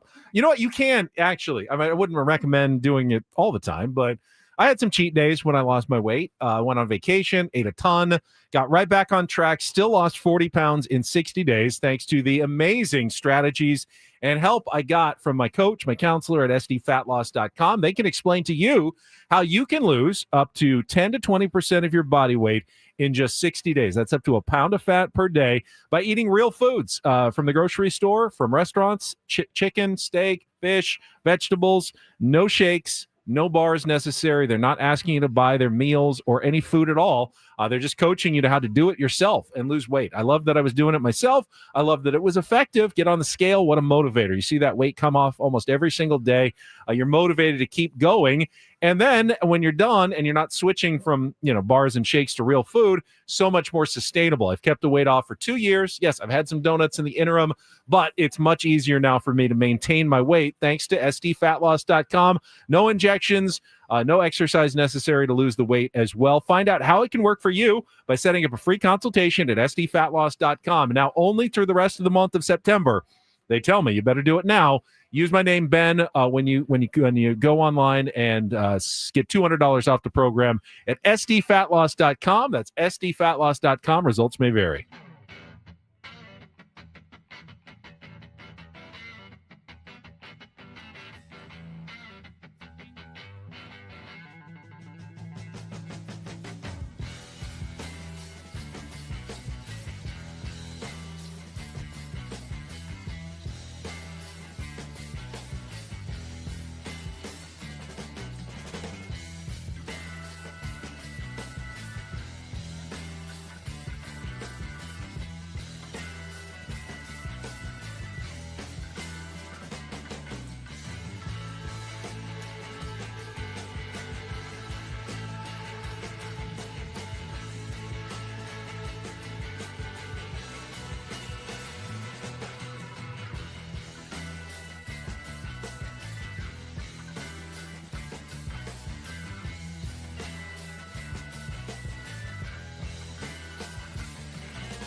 Hey, player, this is all yours. This room with this view. This speakeasy with this cocktail. Hey, could you make that too? The spa with this. Ah. And this pool on this roof. This is all for you.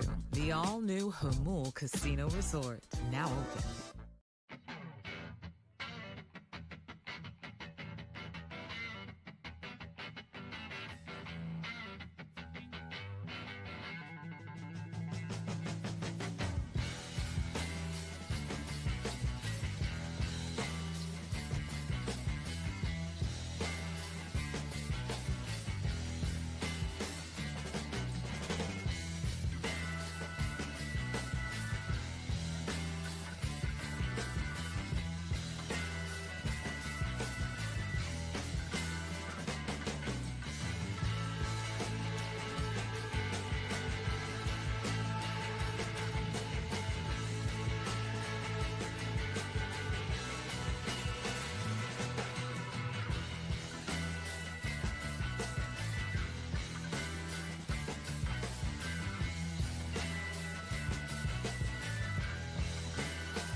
Trying to bribe me with donuts. That'll work every time. It works every time.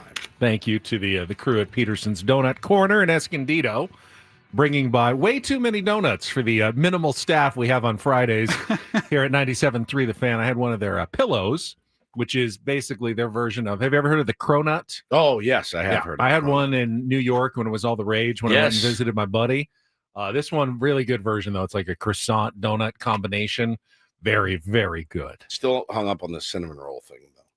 Cinnamon roll is a donut. No, it doesn't it's have to have a different. hole It's to be a donut. It's different. A bar is a donut. It doesn't have a hole. This is a cinnamon roll donut. Cinnamon roll is a cinnamon roll.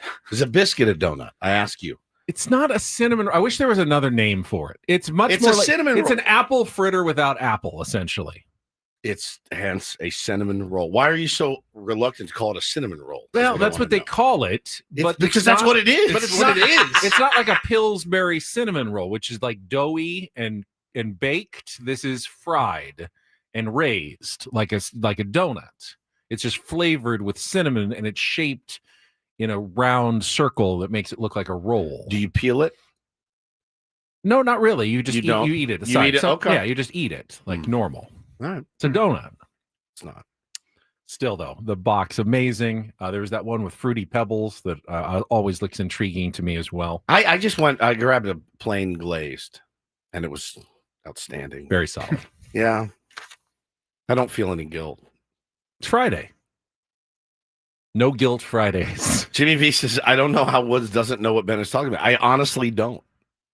Yeah, it's I a don't snail either. shell. I know what cinnamon rolls are.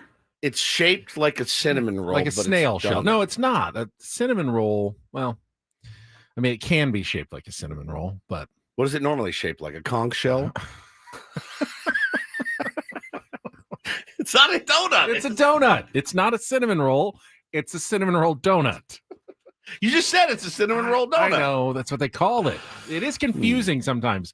Like at VG's, they have both cinnamon rolls and cinnamon roll donuts, which are totally different things. Are apple fritters donuts?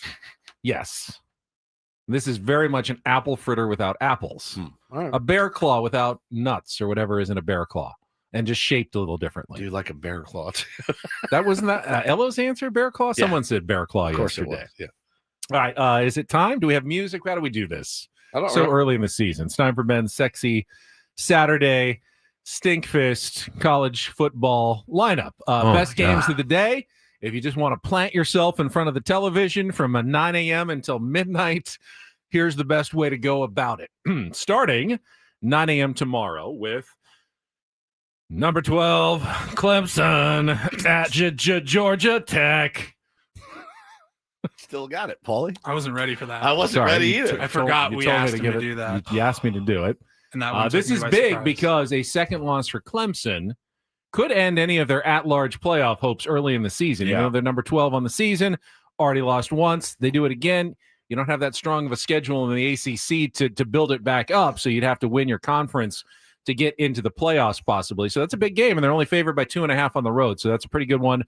In the morning on I forgot to write the network on that. It is one. on ESPN. ESPN in the morning. Then at 12:30, number 6, Georgia at number 15, Tennessee. God, he's good at that. That's the 12:30 game. Two of the many 2-0 teams in the SEC. In fact, 12 teams are still undefeated in the SEC through 2 weeks, but these are two of the better ones. Number 6, Georgia. Number 15, Tennessee. I've got Georgia as a slight favorite. What do you have on the line? I got in that game, Georgia and Tennessee. I have Georgia 3.5. 3.5 point favorite on the road. Good one. In Tennessee. In Knoxville. Then your game, 4:30. I'm a The wreck. big one in the afternoon on NBC. Number 16, Texas A&M at number 8, Notre Dame. Wow. That's a tough one. That was I had to very kind of split tough. it up a little bit. How'd you do that? Texas. Number 16, Texas A&M at number 8, Notre Dame. Wow. That's amazing. Doesn't really flow as well. No. This is actually I'm a wreck. well, this is actually right now. Now things can change. This is the last ranked opponent on Notre Dame's schedule. Yeah. All season long. And they already lost the first one at Miami. Yeah. If they lose both their games against ranked opponents, very tough to play your way back into the college football playoff at the end of the season. You're absolutely toast. Just not a lot of opportunities the rest of the way. So, I'm looking at their schedule. I didn't know they were the last. right now, you look at it. Right no now, one, yeah, no one Purdue- else is ranked. Purdue, Arkansas, Boise State. They lost. Boise State was in the top 25, but they lost. They fell out. USC, NC State, Boston College, Navy, Syracuse, Pittsburgh, and Stanford. Huh? There's really no marquee wins in there. No, you need unless to win someone this one. gets much better than we thought. Right. There's no marquee wins. This is your last big chance. It's if you- weird too if you're because Notre Dame. they don't play like the Bethel Cookman game. You know what I mean? Like they don't play the really No, they don't, awful. yeah, they don't play the absolute like those are name they're name opponents, patsy opponents, right? But they're not. They're just kind of all middling, kind of mediocre. Yeah, this year. mediocre. Interesting. And that's not necessarily their fault because you schedule years Yeah. in advance. I mean, maybe Pitt USC was going to be good or right. USC was going to be Boise really good. State, It just- Arkansas. right now, not really good. shaping up to be that good this year. All right, you got to win this game. That's big. And then if you really are a diehard, not a lot going on tomorrow night, but at 7:30, you can go with Minnesota at Cal at 7:30 ESPN. Nice. I don't know why you'd really, other than it's San Diego State's next opponent. Cal has obliterated their first two opponents, looking for a 3-0 start against a tougher foe, but they're at home at Minnesota. If they're 3-0, coming into San Diego State, Snapdragon Stadium next week, probably the best opponent on the Aztec schedule all year. And they're coming off their loss at Washington State with the bye week this week. So they'll take on Cal next Saturday at the Snap. Cal has a star quarterback. I cannot pronounce his name, so I'm not even going to try it. But he is a superstar. He's been in really the good making. first couple of weeks for sure. Yep, should be a good one. Yeah, it's hard to tell judging by the level of competition so far. But As the Aztecs play this weekend, they're off. They have a bye this Got a bye. weekend. Okay. So There you go. I love the stink fist. Yep. Yeah, not a ton of matchups, but some should be some decent games. All right. Speaking of matchups, we'll take a look at tonight's Padres matchup, game 2 of their series against the Colorado Rockies, and they're taking a chance with their starting pitching. That'll come up next year with Ben Woods on San Diego's #1 sports station, 97.3 The Fan. First, though, Woods and I want to remind you, it is wildfire season. Extreme heat, dry vegetation, changing weather conditions, all contributing to the threat of wildfires. And sometimes when those conditions arise to the point of being unsafe, SDG&E may need to call for a public safety power shutoff when they temporarily shut off power in certain areas to prevent wildfires. Yeah, not something they absolutely love doing, but they do it for your safety and to make sure that, well, you don't die in a fire. You can stay prepared by having an emergency kit ready, a plan, and making sure SDG&E has your most up-to-date contact information should they need to contact you in case of an emergency. You can sign up for notifications at sdgne.com/notify, or just simply download the Alerts by SDG&E app. Being prepared during an emergency is everyone's responsibility. I love that they have a process. It's not, hey, guy wakes up at SDG one day and says, let's shut it off. It's kind of hot. Let's turn off the power. Right. They forecast like 10 days out with a team of meteorologists. They refine their forecasts. As it gets closer, they'll start warning you. And then eventually you'll get the information when the power is coming off and then when it's going back on as well. But you do have to sign up for the Alerts by SDG and app. Put your notification notice in at sdgne.com/notify.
Okay, player.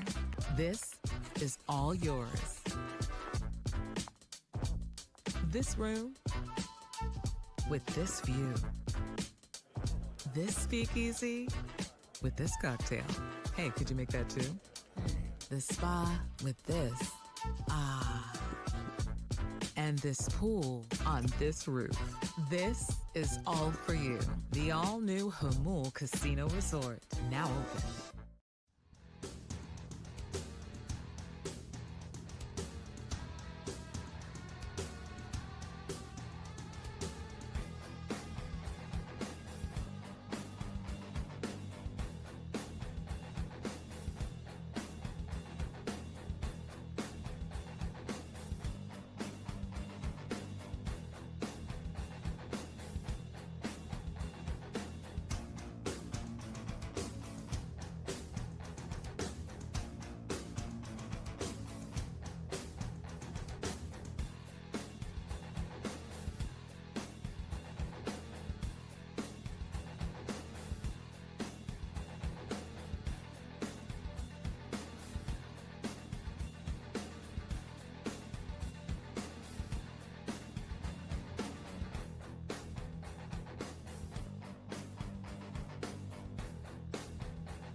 Saw a couple of stories this week about managers in baseball, specifically in the NL East.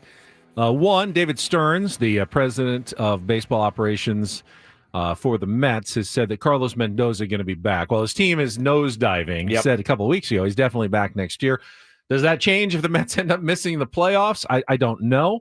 Also saw Brian Snitker talking about maybe retiring, but also not wanting to retire on such a down note for the Arizona or the Atlanta Braves this year with such a tough season that they've had, and maybe wanting to come back and make things right next year.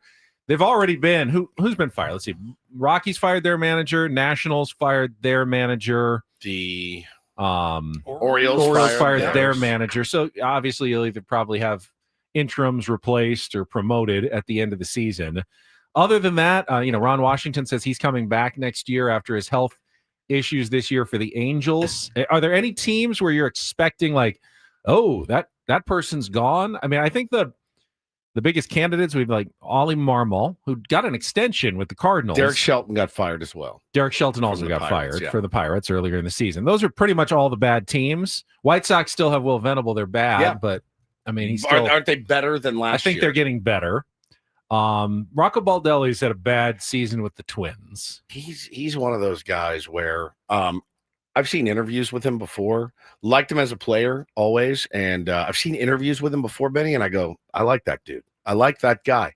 I'm not a Twins fan. I don't know. I'm sure they have the exact same complaints that every team has. He doesn't know how to manage a bullpen. Guys can't stay healthy. He messes with the lineup too much or not enough. I'm sure it's the same everywhere. The Rays have had a weird season. They are not going to make the playoffs. They're 72-74. They have a plus 51 run differential, which is about the same as the Padres are plus 54, and they're 13 games above 500. So they haven't gotten the most out of things. I mean, Kevin Cash has consistent gotten more out of less than most managers. I would assume he's given punt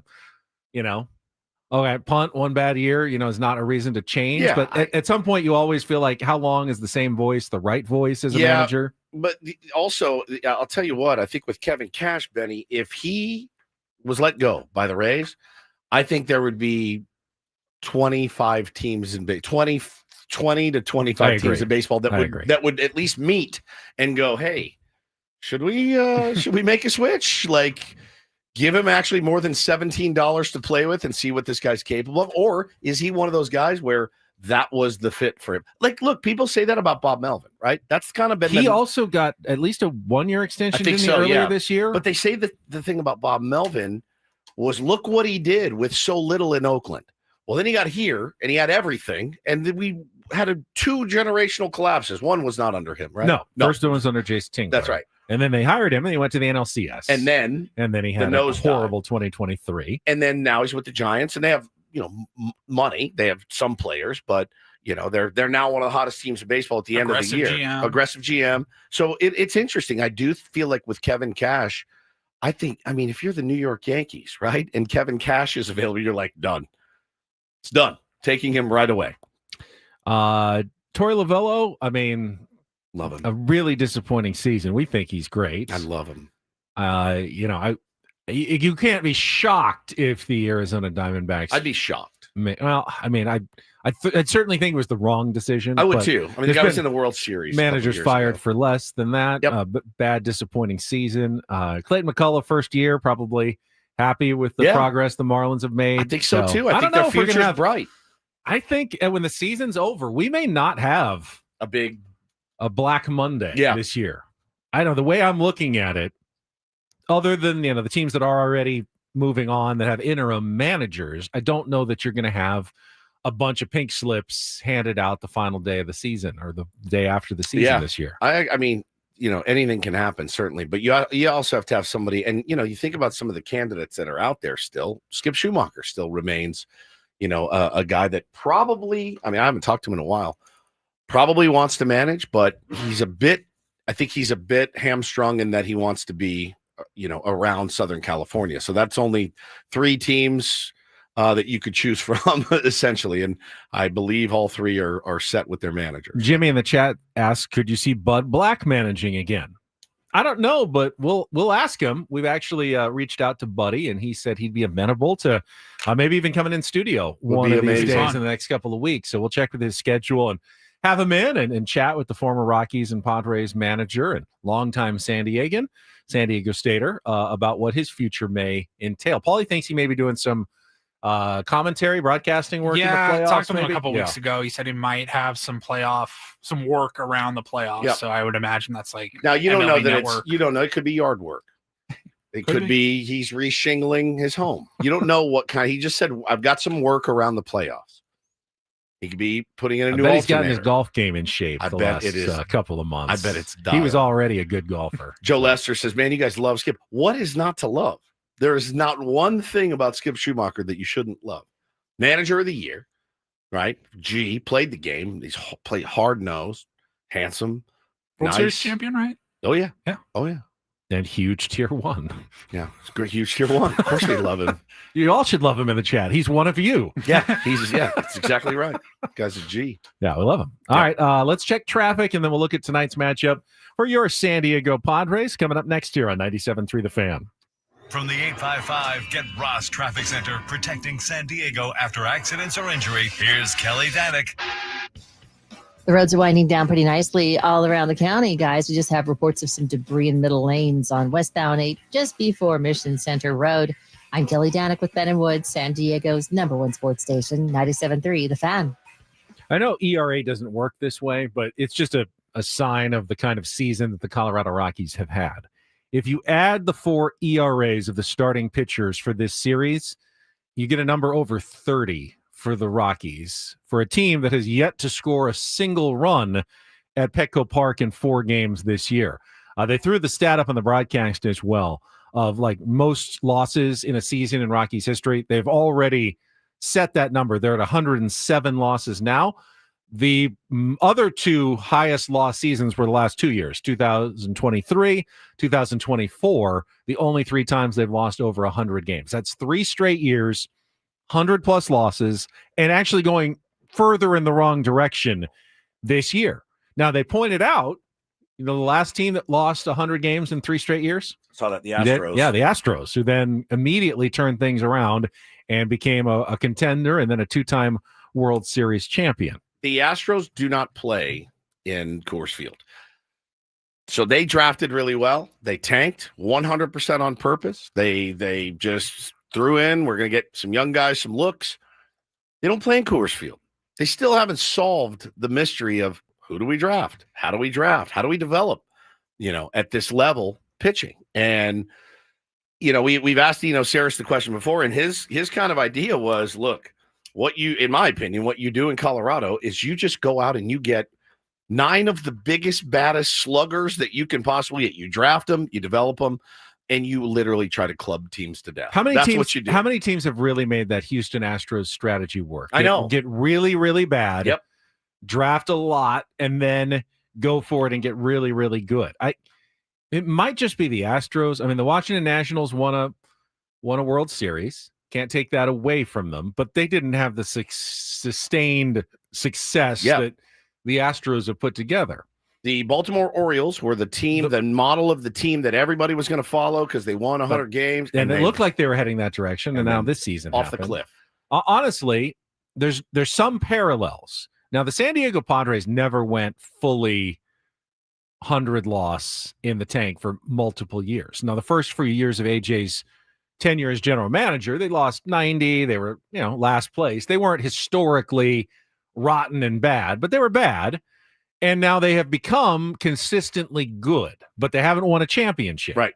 So you can't compare yourself with the Houston Astros because you haven't gotten to the top of the heap. But in many ways, it was the same model. It's like, we're going to be bad 2016, 2017, 2018, 2019. And then we're going to use all those draft picks to try to, in the Padres case, trade them all the way to get players so we can be good over a long period. And now they've done it. From 2020 to 2025, this should be the 4th year they've made the playoffs out of those 6 seasons. The 2 years they didn't, they were in playoff position in 2021, late in the season before they collapsed. And 2023, they obviously had the talent to make the playoffs. We were just talking about it. Whatever went wrong that season. But, 6 years of constant competition, constant being in it for San Diego Padres fans is something that has never happened in franchise history.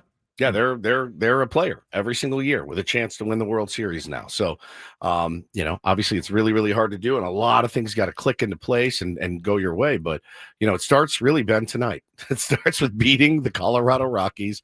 JP Sears has been called up to take this start tonight, give everybody a little bit extra rest. His performance so far in a Padres uniform has not been the best.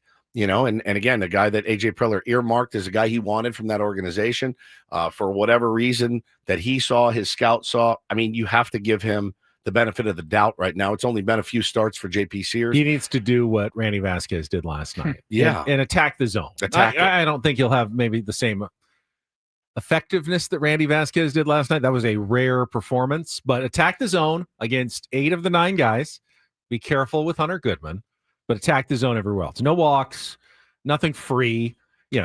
Make the Rockies earn their way onto the scoreboard when they finally get there against the Padres. But again, it's one of those games where I look at it and I look at last night and I go, 2 runs isn't going to cut it. It's just not going to cut it. It's not going to cut it against this pitching staff. It's not going to cut it against this defense. It's not going to cut it. They have to score runs. They got to pick up their starter one time tonight in JP Sears, because I think you go into it knowing, there's a potential for 4 to 5 runs given up in 4 1/3 or 5 innings. So you're going to have to do your job tonight as an offense. So if it makes any difference, Tanner Gordon, the pitcher for the Rockies, when he faced the Padres, that was the game Manny Machado homered off of him in the first inning. So I'm not taking Manny out tonight. No, this is the guy that he actually had some recent success against. Give him another shot in the lineup today.